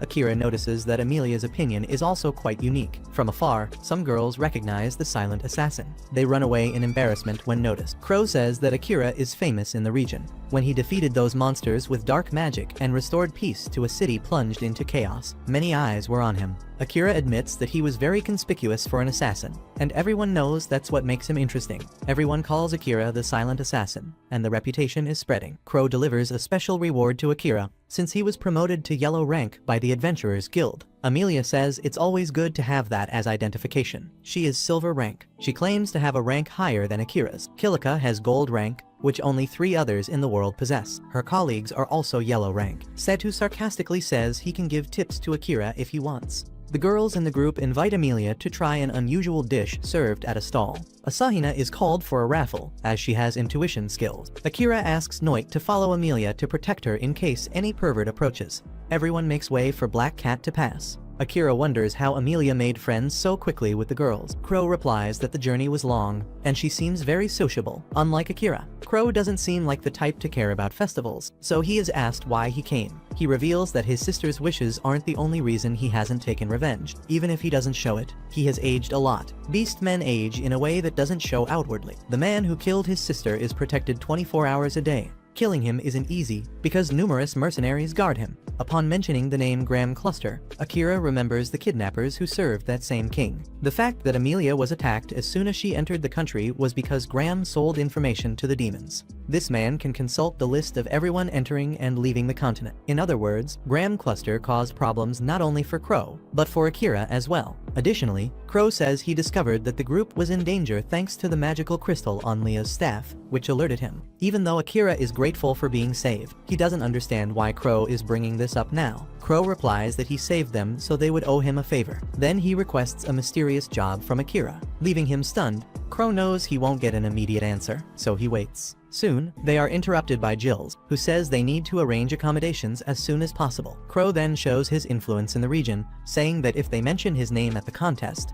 they'll get more comfortable seats to watch the presentation. Akira teases, asking if everyone owes him a favor. Crow responds that that's how things work. The contest begins, and because of Crow's name, they secure an entire box. Asahina comments that Akira is now famous and standing out, but he is ignored. The participants go by, and it's Amelia's turn. She is the favorite to win the presentation, and everyone is impressed by her beauty. The last participant is Laddie. She makes a triumphant entrance using a blue stone. She asks everyone for votes, and the crowd is enchanted. Seeing this, Akira asks again if she really is a demon. Noit confirms, even though it's hard to believe. At dusk, the winner of the contest is decided, the first tie in history, between Amelia and Laddie. The group gathers again, and Laddie says she did her best in the presentation, yet only managed to tie with the elven princess. Amelia says it wouldn't have been a surprise if she had won. On the other hand, Akira responds that tying with the princess is a reason to be proud. Laddie flirts with Akira, asking if he's started to take an interest in her, but he replies that his eyes are only for Amelia. Their love is beautiful, and Laddie notices that.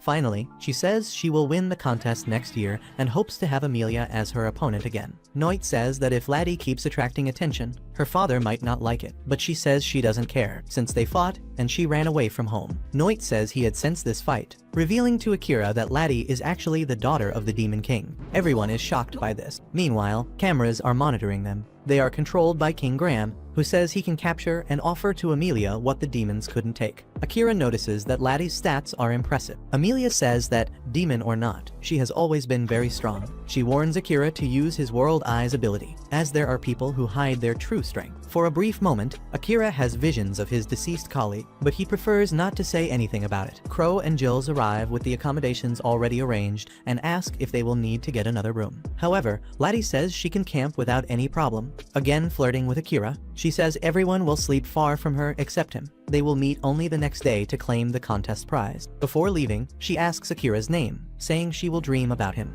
The group wonders why the prize wasn't given immediately. Satu participated in the male contest and says they weren't ready in time since there were 2 winners. Amelia asks if their prize will be food as well. He replies that if it is, he'll give it all to her. One of them notices Noit is absent, but Akira says he just went to do him a favor. The group happily goes to take a bath. As the day has been great, Amelia asks if Akira wants to bathe with her. He refuses, missing another chance, since he cannot enter the women's bath. Even though she insists, saying he can use the conceal presence skill, he refuses. Crow reminds Akira of the job he requested. Amelia pulls him to the room. There she says he hasn't slept in days and keeps refusing rest, so she uses magic, forcing him into a deep sleep. Returning to the hall, she asks what the 2 of them had discussed and what the job is about. Crow only offered a job, but Amelia doesn't want Akira to do anything by force. Crow replies that Akira was forced not to kill the demon. Even though he wanted to, he didn't because of Amelia. She says Crow can think what he wants. It doesn't mean it's true, and his choice not to kill is his own. Crow has no intention of forcing him or changing his mind.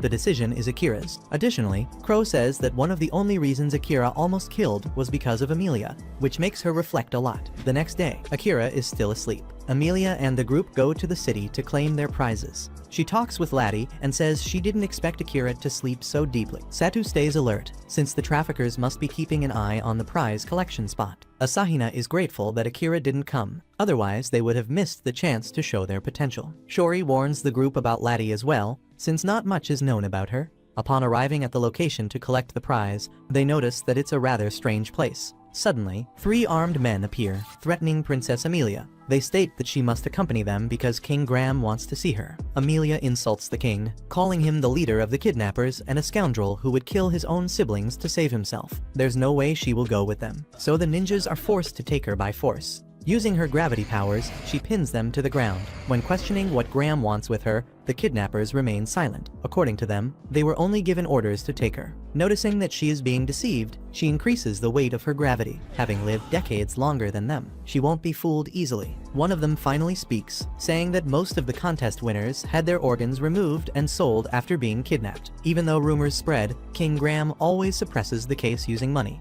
Every year, it's the same thing. Furious, she increases the force of her gravity again, imagining the worst might have happened. About to kill them, Laddie stops her by hugging her from behind. Even though they are criminals, she cannot kill. Amelia insists, saying it's not murder if it's done in a duel. But Laddie continues restraining her, saying that all people, even villains, have their stories. No one has the right to end those stories for them, so she will not allow anyone to be killed in front of her. Akira sees everything that's happening, immersed in a deep sleep. His mind is connected to her mana, having been enchanted by her magic. Finally, Laddie makes it clear that if Amelia really wants to, she can kill. But she should do it while Laddie's back is turned, since she cannot be the hero of justice with someone she cannot see. Akira doesn't want to see her kill anyone, hoping she won't do it, because thanks to Amelia, he has never killed, imagining how she would feel if she found out he did. Meanwhile, Jills is having coffee with Akira, discussing Crawl's request. He asks how Jills met him. In the past, Crawl had several disciples. Jill's mother tried to become one of them, but she could not endure the training and ended up suffering a nervous collapse.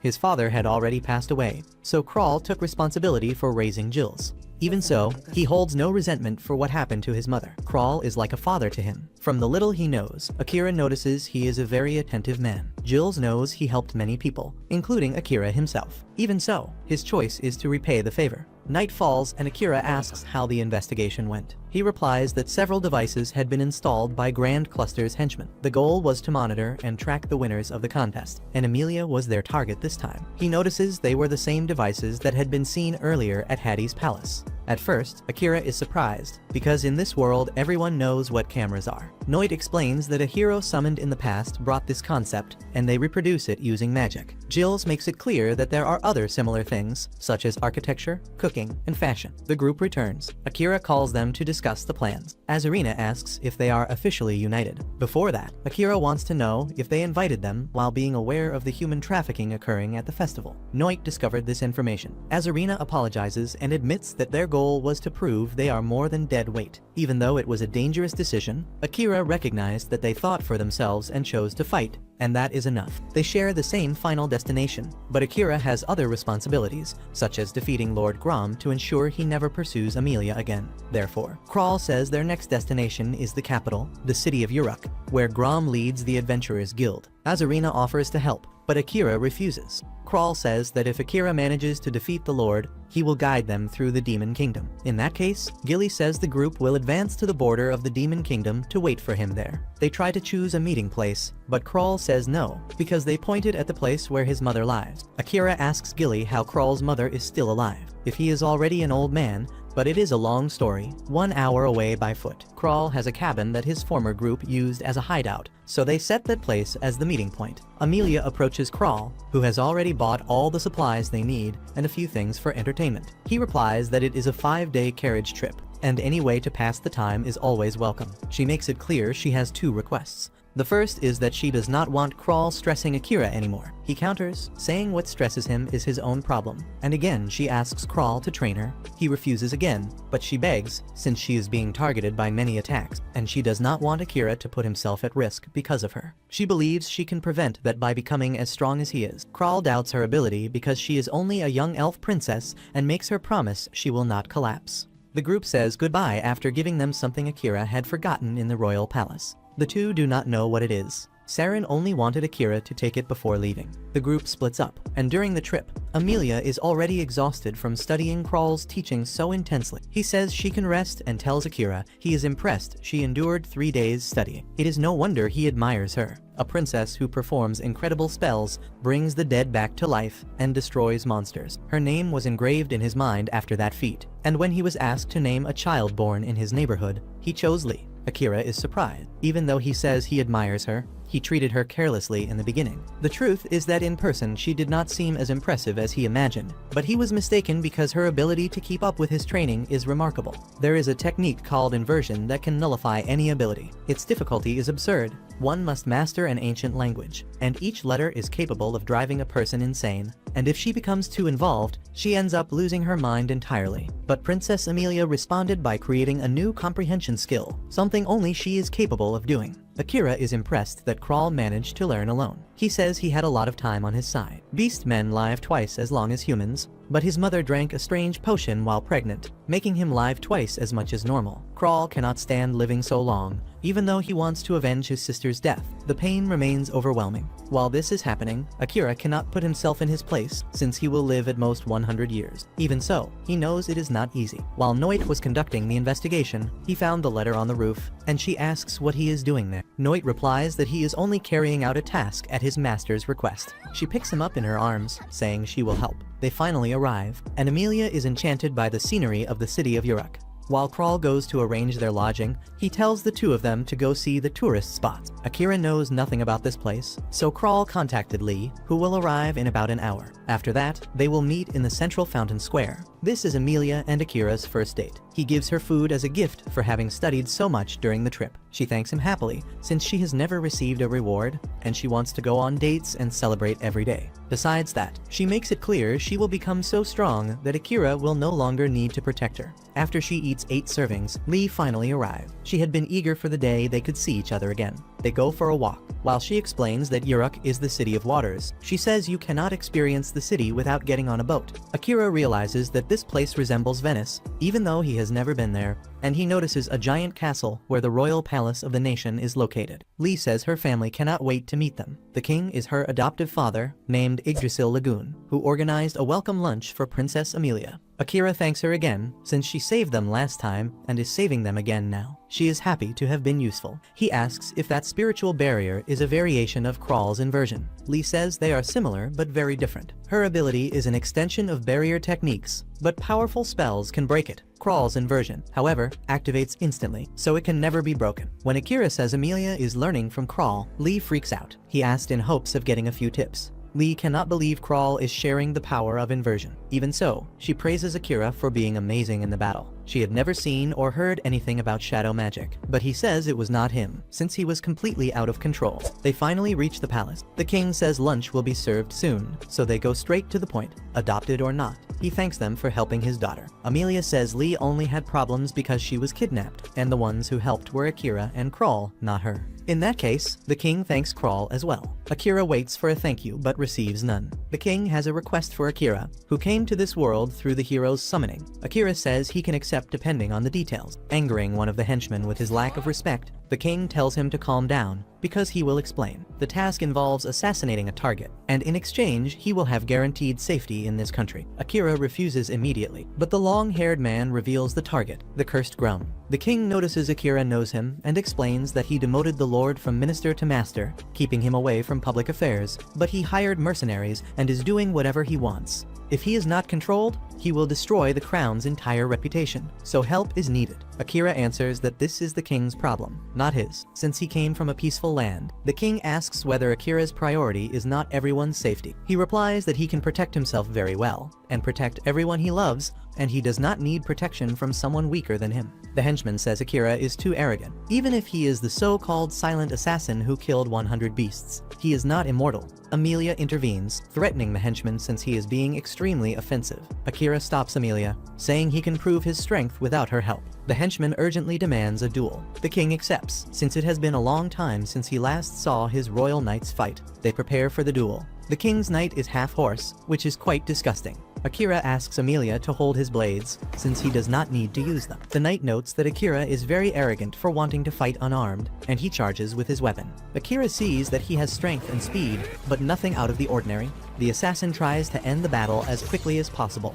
breaking the knight's weapon and putting the kunai to his neck. In the end, Amelia tells the king that he must never order Akira to do anything. The king replies that he is completely disgusted with Amelia for dating a human despite being an elven princess, since she should know she will live much longer than he will. The king leaves, ordering his guards to take them out of the palace. Akira realizes Amelia is downcast. She says he was incredible, while he is happy to have managed to prove his power. Amelia thanks him for showing her the world. Akira knows she is the one who chose to travel with him instead of staying with her family, and he is grateful for that as well. Amelia wonders how he always says exactly what she wants to hear, and she begins to cry, saying that if he dies, she will die with him. He tells her to stop with that dark talk. They arrive at the hotel, and Akira notices it seems very expensive. Kroll says the owner owes him favors, so they do not need to worry about the cost. Amelia says the bed is big and soft, perfect for sleeping with Akira, and she calls him to lock themselves in the room, but he refuses, losing another chance. He picks up a book to read as usual. Kroll says that watching Akira reminds him of a man he once knew, someone who also had an insatiable hunger for knowledge. He absorbed knowledge that no one thought would ever be useful in life. Eventually, he became known as a great sage. The man mastered both magic and the sword, and his name was Saren Mithri. Akira is in disbelief as Kroll continues, saying that the commander was killed. Akira says he will avenge him one day, and that he met him at the palace. Kroll reveals that it was not the Night Ravens who killed Saren, but Grum's group. Saren would still be alive if it were not for the Lord, increasing even more Akira's bloodlust and his desire to kill him. After that, Crow takes advantage of Akira's pain and anger to ask him once again to kill Grum. After all, that is what he desires, to kill the murderer of his sister. Amelia asks him to withdraw that request, but all Akira needs to do is refuse if he does not want to. Crow states that if Akira does not fulfill the agreement, Amelia will still be in danger. He is willing to guide them through the demon realm and waive the price of having him take care of the assassin's weapons. He even gave Akira the guiding ring that he had lent. Akira gently asks Amelia not to interfere. This is a decision that he has to make. If everything Crow says is true, Saren's death is also Grom's fault, and Akira swore to avenge him before leaving for the original world. He knows that the best option would be to kill him. Crow did not make up the story about the squad hired by King Grom. He has powerful guards with him at all times. Amelia is furious and does not care about that. But what the two did not know is that Grom puts a certain type of drug into his soldiers to make them stronger. This enhances combat abilities, raising them to the level of demons. The power is so great that they even forget their own identity, fighting as if they had no soul nor emotions. Lord Grom can produce an obedient and extremely powerful army at will. Akira found it strange that Saren died so easily to ordinary soldiers. This explains everything. Not even the best knight of this world managed to restrain the reinforced soldiers when they were in greater numbers. Crow knows that it is better to deal with Grom now, before this becomes a bigger problem. As everyone knows, he is also involved with human trafficking. His clients are demons. In return, he receives materials that can only be found in the demonic realm. Materials to further strengthen his troops. Therefore, for Akira, the sooner he is killed, the better. Crow knows that regardless of the decision, there will be pain. They cannot escape reality. The sacrifice is inevitable. However, we know that the Lord is a threat and must not remain free. After some time, Akira tried to sleep a little. Lee knocks on the door. When she enters, she apologizes to Emily and Akira for yesterday. The two know that she did nothing wrong. Even so, he was angry at that foolish king. Lee feels very sorry for her father's actions, who asked for radical favors. Crow guessed that he had asked to kill Lord Grom. Akira reveals that he refused the request. The royalty will lose all credibility if Grom's actions come to light. Everyone will discover the foolish things he has been doing. But if the crown tries to kill him and fails, Grom will gain the upper hand, claiming innocence and saying it was an attempted assassination without any reason. Therefore, the king wants a disposable pawn to do it, such as the silent assassin. Lee knows that this is unacceptable. He even went as far as insulting Emily. Akira asks what the king said, but Emily says that she already forgot. This will not make up for what happened, but Lee asks them to let her guide them through the city again. Crow says that she will not stop insisting if the two do not accept, so they agree since they trust her. Grateful she is already willing to leave, she invites Crow to join them. The city of Uruk has been a very popular tourist spot. Several nations cross continents to visit the city. There are many places to see. To begin with, they go to the art museum. After lunch, they will go shopping on the main avenue, and at night they will watch a play at the theater. Emily is already wondering what they will have for lunch. Since Lee seems excited, Akira thinks the food will be very good. She thanks Crow for supporting her during the apology, but they simply did not want to see her standing there, bowing for hours. Emily makes a request. She wants to split up for a while. While she stays with Akira, Lee will stay with Crow. Lee asks if she did something that upset her. She says no, she just wants to spend some time alone with Akira. Crow thinks they have something to talk about, so he calls Lee to go to the play. The group agrees to meet later at the bridge square after sunset. They leave and Akira asks why Amelia did that. He did not realize it before, but Lee clearly likes Crow. Of course, in a romantic sense, the age difference is huge. He heard that Crow is even her godfather. According to Amelia, beastmen do not show the age they have, and it is completely normal for a couple to have an age difference. That is, she was considerate toward Lee. But not only that, Amelia also wants to talk to him in private. Once again, she pressures Akira, telling him not to accept Crow's request. It almost seems like she wants to die. They can go to the demon realm without Crow and find another way. Money will not be a problem. Preserving Akira's purity should be the priority. Just like Letty said, all people, even villains, have their own stories, and no one can take that away from them. Nadi thought that she would lose interest, but she is still following him. She states that she does not have any specific place to go. She simply did not want to stay near her father anymore. He had heard that the two did not get along well. Letty knows that not even the Demon King has the right to violate the laws of the world, even though it is something obvious her father does not seem to understand. Nadi asks what Letty Sinnel means by that. She asks him not to call her that. Since she put a lot of effort into thinking of the nickname Letty, it is short, easy to say, and very charming. Suddenly, they come across a shop in the middle of nowhere. It is a small inn. Adventurers and merchants use it when traveling between cities. She is delighted by the number of horses. When traveling by carriage in a hurry, people change them along the way to save time. All this information was revealed by Nadi. Letty is impressed by his knowledge. Upon entering, she comes across a beastman, saying that the food is not ready yet. There are only drinks and bread to serve. If they want to spend the night, they must go upstairs to the upper floor. Letty buys a small bread to eat, and the man asks if she is some kind of adventurer who came looking for money. Letty answers that she came to earn some money in the capital, the city of Uruk. He tells her to be careful. The well-paid jobs that the guild master offers there are truly dangerous. That guild master is Lord Graham. There are rumors that even demons are involved. This is not a problem for her. After all, she is a demon. Even so, he says that there are job openings to transport goods to the human nation of Hades. Curious, Letty asks how that works. The man replies that instead of transport companies, the guild master uses adventurers.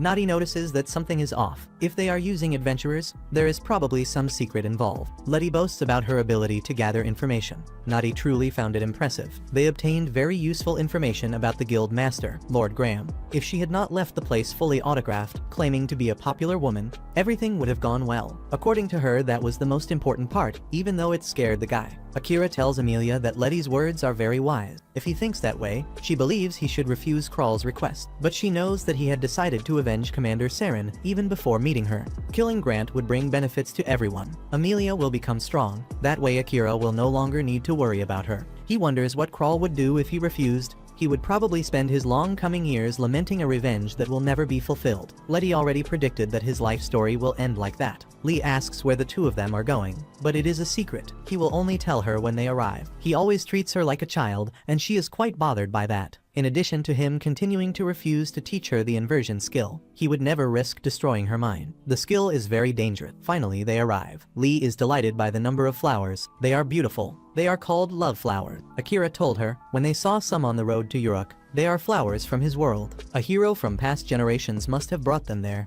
Akira was surprised because they are plants that rarely produce seeds. Lee tries to touch them, but is stopped because they are poisonous. They are known as flowers that represent life after death. Perhaps that is why they are so beautiful. Lee still does not understand why he brought her there. According to Krawl, he found this place while walking through the city and wanted to show it to someone. Just that. The place is charming. There are no other people. It is silent and beautiful, perfect for mischief. Krawl agrees. She adds that if there is someone he likes, he should bring her there to reveal his love. She is sure it will work. He questions why she is saying this all of a sudden. According to her, he has been alone all this time. It is not possible that he does not like anyone. He does not intend to find happiness without avenging his own sister. After he promised that he abandoned all desire to be happy, considering that his goal is revenge and ruining another person's life, he has no right to love someone. Meanwhile, the group continues training steadily. Jills praises Satu for the perfect cut, but he knows that dealing with animals is much easier than with monsters. Azarina asks them not to praise something so simple. Even so, this will guarantee dinner and dried meat for 4 or 5 days. Everyone can be at ease about food thanks to Tsuda,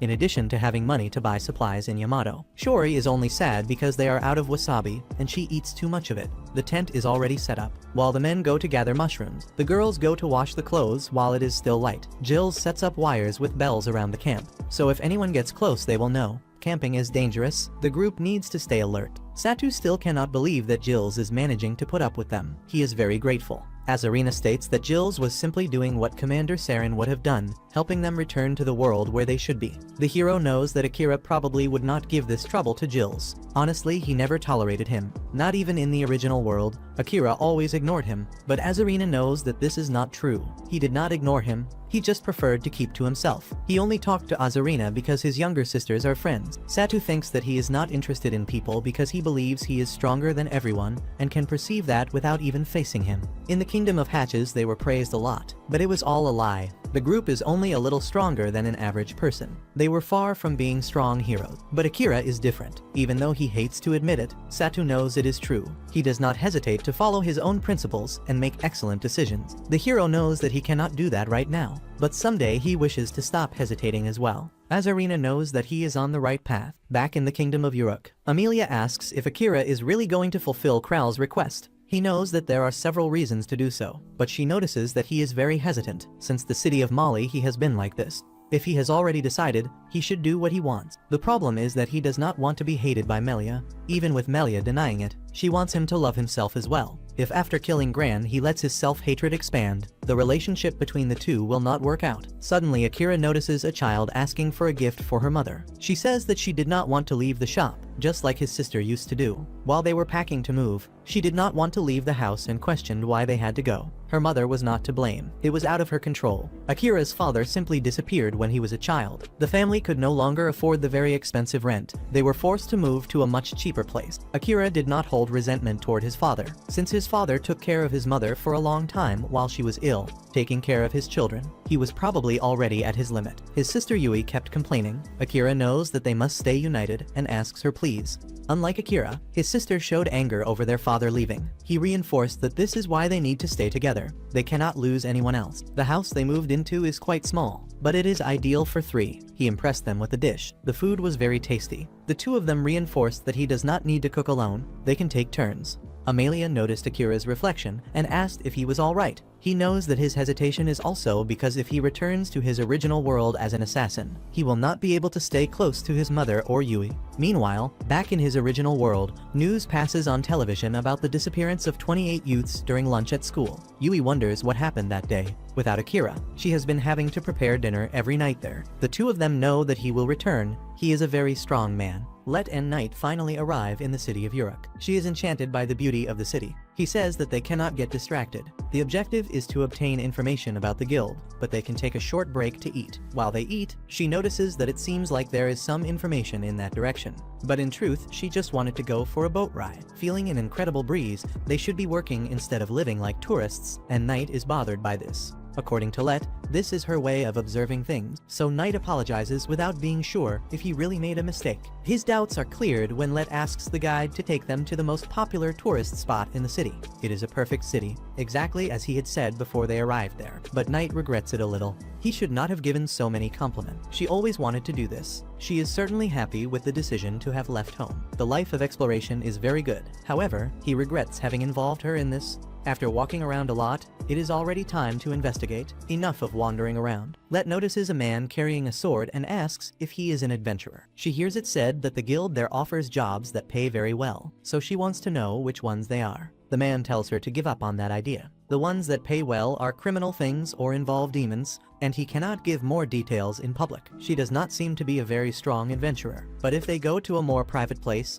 he will tell her everything. With some conditions, Let assumes that he fell in love with her. Then the man admits that she is very beautiful. She thanks him, but makes it clear that the star of everyone cannot be tied down to one person. The man leaves devastated. She knows that if she had accepted his proposal, she would have obtained more information. Suddenly, Knight notices signs of telepathy coming from his master. It is something urgent. Since he has already done a lot for Let, she is willing to help. They head in the direction of where Graham lies. The place is enormous on purpose. He must want to show that he has more power than all the other superiors. The mission of the two is to obtain evidence of his malicious acts. It is more advantageous for them to do this at night. While they wait for nightfall, they go take a look at the Adventurers Guild. Certainly, they cannot enter without being identified, but Led has a plan for that. Upon entering the guild, some adventurers ask what she is doing there. Since it is closed, only the adventurers who do Graham's dirty work can stay and drink freely. A foreigner should leave. One of them notices that she is alone and tries to take advantage of the situation. Led puts him in his proper place. Leaving a man impressed by her strength, Knight cannot keep up with her pace. Knight discovered that the ceiling has a hidden space. Now it is up to him to find out what is inside. After throwing him up there, Knight comes across a dark room and a scroll on top of a table. He takes it to Akira, who thanks the two of them for the help. Let states that she is on the side of justice. She only did what is right. But Knight is in doubt about whether she harmed more than she helped. The scroll is a schedule for human trafficking according to race, a record of agreements made with demons and mercenaries, loaned to the kingdom of Hades. It seems that everything Crow said is true. He does not lie, although he knew that Akira would verify everything before believing him. From the details of the report, it is certainly true. The only thing Akira did not like was the ease with which they managed to obtain them. Led also finds it strange. Why would he hide such incriminating documents in his own house? He left them in a place of easy access so that they could be stolen. Soon we see that Gran planned this to identify a traitor, and summoned all the men who knew about the existence of the documents in the room. If they were stolen, one of them is responsible. What he did not know was that Knight would steal them before everyone. Even so, he will punish one of them to set an example, while the others will be responsible for finding the thief. Akira asks how Crow knows all of this. Crow has his clues. There is a rumor that a war will be started in Europe, and Gran's men need to work double, so they must fear him. The kingdom of Hades is also behind this. If they discover that their citizens are being victims of trafficking, they may declare war. Although Gran no longer has political power, he is still of royalty. Before anything else, Akira wants to know why they want to start a war. Crow reveals that the king of Hades wants to resurrect his wife. Akira remembers what Saren used to say: the king lost his sanity and wants to sacrifice everything to try to change the rules of the world. Amelia knows that this is impossible. Even her resurrection magic only works a few days after death. What they did not know is that there exists an ability called equivalent exchange, which allows the sacrifice of many lives to resurrect a single person, no matter how long they have been dead, and starting a war would kill many people all at once. Letty thinks this is completely wrong. No one should have permission to do that. Knight questions Crow, who seems to know Hades very well. Jill's was part of their order of knights and prevented the king from going to war with Yamato and was expelled from royalty because of that. Akira gets angry and tears the paper apart, but as long as Gran continues trafficking people, the kingdom of Hades will eventually find proof of this. The other summoned students are still in the palace of Hades. If a war happens, they will be summoned as heroes, who after being sent to the front lines, will die very quickly. Even without caring about them, Akira cannot let them die. Their fate is in his hands. Killing Gran will prevent a war from starting. But first, Letty has more information. There is a restaurant in a nearby alley that specializes in meat dishes. The discount is perfect, in addition to there being a bookstore near Fountain Square, which is on Black Friday. Amelia likes to eat and Akira likes to read. It is perfect for them to relax a bit. The information is truly very useful, and Amelia invites him to take a walk. Knight asks if Akira brought a bag. Since he is going to carry quite a lot of things, he wants to take advantage of it. While Letty and Amelia go to the lunch line, which will get very crowded if they do not arrive early, Akira and Knight go look at some books. The four of them will separate. Akira asks Letty to take care of his woman. When they arrive at the bookstore, Knight makes it clear that Letty also has her good side, even though she is the daughter of the Demon King. Suddenly, a man steals Akira's bag. Knight goes after him and recovers the bag, but his master did not even move. He does not understand how Akira can let a delinquent steal his belongings. Akira was distracted. Lately things have been disturbing him a lot. Realizing this, Knight calls him to talk. Since his master is not attentive, he has to stay alert for both of them. Whenever something is bothering him, Akira can talk to him about it. After all, Knight is his familiar. They can communicate by telepathy, which is why Akira keeps postponing the conversation. But Knight knows that he is human. His life is short. If they assume they can always do it later, time will pass, and they will never have talked about anything important. The two must make their feelings clear, so that they have no regrets. Akira knows that if he never manages to return home, he will have regretted not having talked more with his family, so he will not make the same mistake twice. Apparently, he is weaker than he thinks. Letty says that killing someone means putting an end to their story, but killing Gran is the most sensible thing to do. Akira is of the assassin class, perfect to take on this mission, but as he has never done this, he does not know if he will be able to deal with the weight of ending the life story of someone. Knight did not even kill the demon that wanted to kill him, but Knight knows that even so his master survived. It was never necessary to spill blood. Akira thinks that Knight wants to make him feel better about his weakness, but no. He just does not want his master to end up the way he did in the past. When you take a life, your heart hardens slowly, but when you take countless lives, your heart wears down deeply. Even a monster like him does not want the same fate for Akira, but that is different from killing to protect yourself or those you love. If it happens, it would be legitimate defense, and there is no reason to blame yourself. Even now, being one of those occasions, Akira remains in doubt and thinks that this makes him weak. Knight knows that this is not true. His master is very strong and gave him a completely new life story when leaving that labyrinth, which is why he swore loyalty to him and severed ties with the Demon Lord. Knight would do anything for Akira. He would even kill in his place, but Akira knows that forcing Knight to do the dirty work makes him a real scoundrel. Knight already expected that his master would say that. Finally, Akira will analyze Gran to understand if he truly deserves to die. After that, he will decide what to do. But he wants Knight to stop hiding things from him. When they fought against Mihiro, he transformed into Commander Saren, but Knight never said anything. Even while treating Akira as his master, Akira makes it clear that the only reason he chose Knight as his familiar is because he loves cats. After that, they go to the Adventurers Guild again. Knight knows that it is more likely that Gran is in his mansion, but if they went there they would be stopped. As he is the owner of the guild, he will certainly show up there at some point. Amelia suggests that they ask the employees what time Gran arrives so they can go for a walk. In the meantime, but Akira wants to wait, since there is a good chance he will show up if they stay there a little longer. After they enter, the adventurer says that this is not a place for brats. Amelia says that she wants nothing to do with that jerk. She just wants to know when the guild master will be present. The man did not like the way she spoke, so he will not tell her and will teach her that you cannot treat an adventurer just anyway. Akira steps in. The man tries to hit him. He catches the punch as if it were nothing. Apparently, a wheelchair user named Kiria appears, preventing the idiot from being beaten by the assassin. He grumbles while she introduces herself as a guild employee, apologizing for the adventurer. She recognizes the two as Princess Amelia and the silent assassin. The adventurer realizes that he messed up. Upon discovering the identities of the two, he apologizes for his behavior, leaving Akira free to help himself as much as he wants to their tea. Kiria is disappointed. The adventurer, called Raoul, did not see the profile they sent him about the silent assassin. He says that he did see it and was impressed by the dark magic that consumed that horde of monsters. He became a fan instantly, but he simply forgot his face. He never imagined that a guy so plain would be him. Or rather, he never imagined that he could hide his strength so well. Even though he is an idiot, Kiria makes it clear that Raoul is not a bad person. He insists that he is not an idiot, but only an idiot would pick a fight with someone he does not. No, he is a big fan of the assassin and begs for his forgiveness, wanting to become his disciple. But Akira does not accept disciple. Suddenly, they hear the door open. It is Grum, who asks what is going on. He assumes it is Princess Amelia and introduces himself as the master of the Adventurers Guild, Grum Cluster. So, this is the famous Grum. His aura is incredible, and his soldiers are clearly very strong. He says he would like to talk with Princess Amelia about something very important and invites her to accompany him to his mansion. Akira stands up, showing his firm alpha male posture.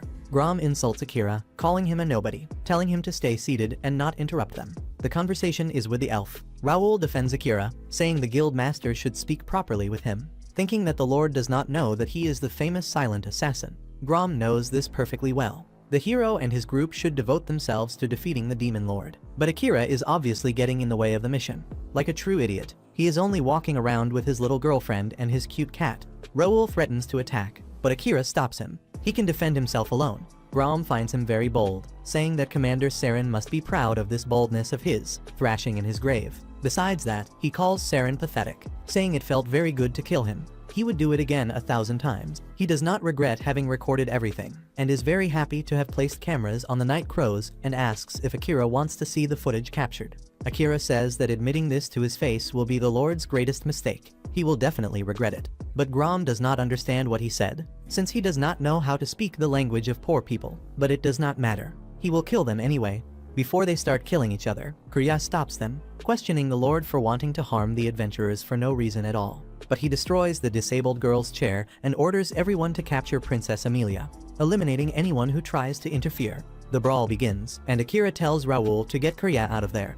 Now it is showtime. He starts the sword fight, Unfortunately, his presence concealment does not work. Grom finds it funny, since he already knew about this ability. The Night Crow's cameras revealed it. As soon as he discovered that Akira was walking around with Amelia, he developed mystical eyes similar to Seren's. Akira lands a sword strike on one soldier's stomach, but he does not even move. The situation is getting worse and worse, but the assassin tries to stay calm. He cannot go crazy with Amelia nearby and explode, because there is a high chance of hurting her. She tries to use her gravity to help him, but it does not work. Akira tells Knight to hold the soldiers while they hurry out of the Adventurers Guild. Grom orders the soldiers to go after him, but it is too late, because Let finds them and asks whether they want to escape. They can leave it to her. She can fly, and that is very amazing. They thank her for having saved them, but for Let this is nothing.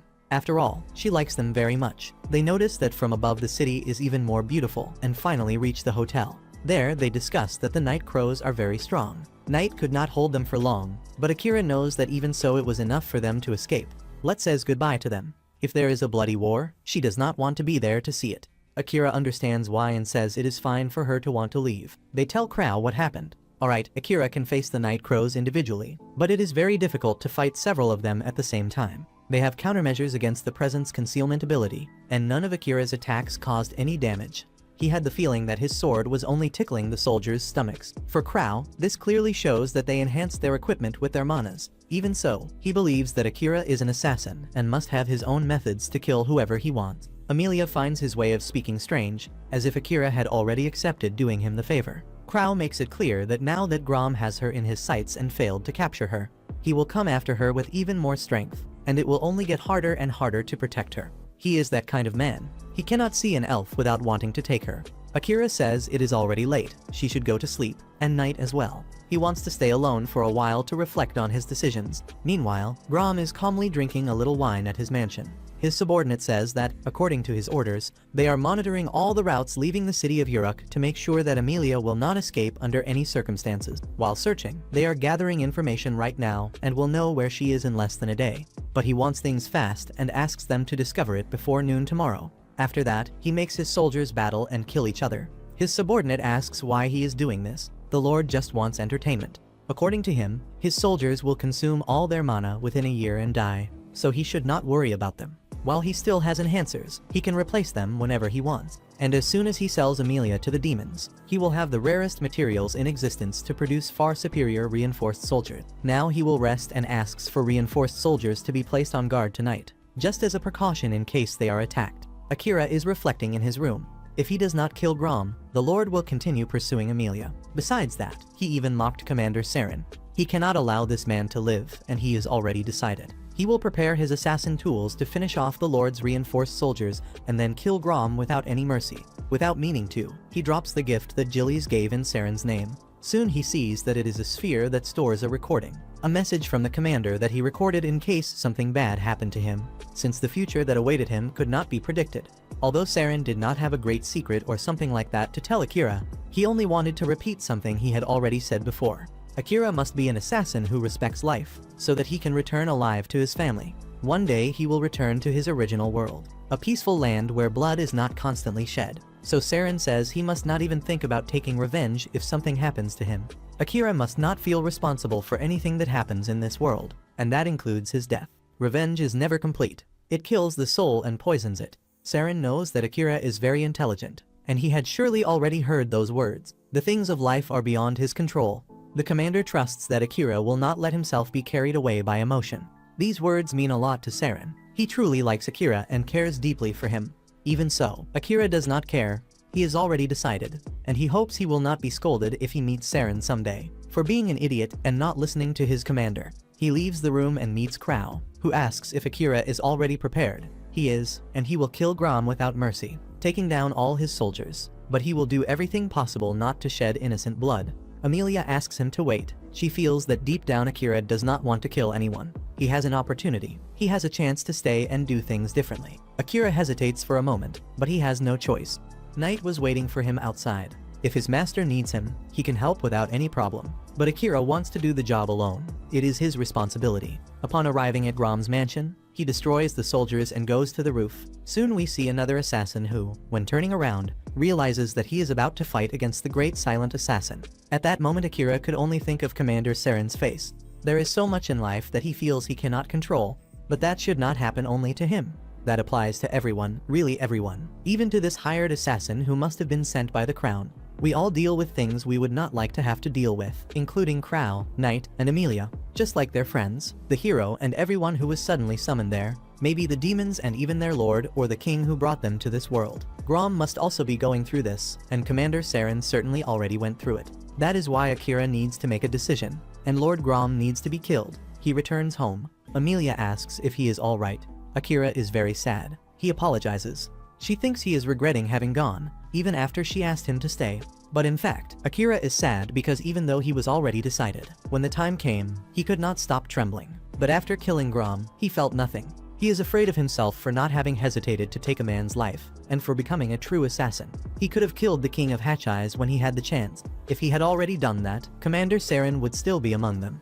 Amelia tries to explain that it was not his fault, but for him it would have been better if he had already killed before.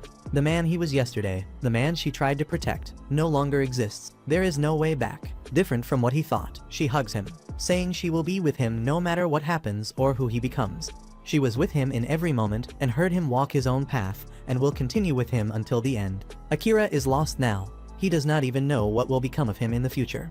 Maybe he can even turn into a terrifying monster. But if she is still willing to stay by his side and face all of this, it will be an immense proof of love that will surely motivate him to continue. Knight says they cannot forget about him. Just like Amelia, he decided to dedicate his life to his master, and will be with him at every moment. Leah of the royal family discovers that Gra was assassinated, and she wonders if it really was Akira who did this. Yet she knows it could not possibly have been anyone else besides him. In the camp, Azarina tells Sato that his intuition ability has been bothering him ever since he woke up, indicating that something happened to Akira. It is not about his death or a severe injury. He can only sense that Akira went through a major change that will affect him for the rest of his life. Sato knows that if he is alive, they can go after him, since they agreed on where to meet. Meanwhile, Let watches everyone from above. She knows that nobody is an exception. Everyone has already experienced some kind of loss, but for her what truly matters is what comes afterward. Eventually, she intends to settle things with the Demon Lord and wonders what Akira is going to do when that moment finally arrives. Meanwhile, he invites Kral to come with him on this mission. He will guide them through the demonic lands, just as he had promised before. He is a man of his word. They depart while Akira reflects that Amelia and Knight accepted him even after he became a killer. Therefore his duty is to accept the burden he must carry, even without knowing whether he has the right to return to his original world. He knows that this is the wish of his companions, so he will kill if it becomes necessary, in order to bring them back home safe and sound.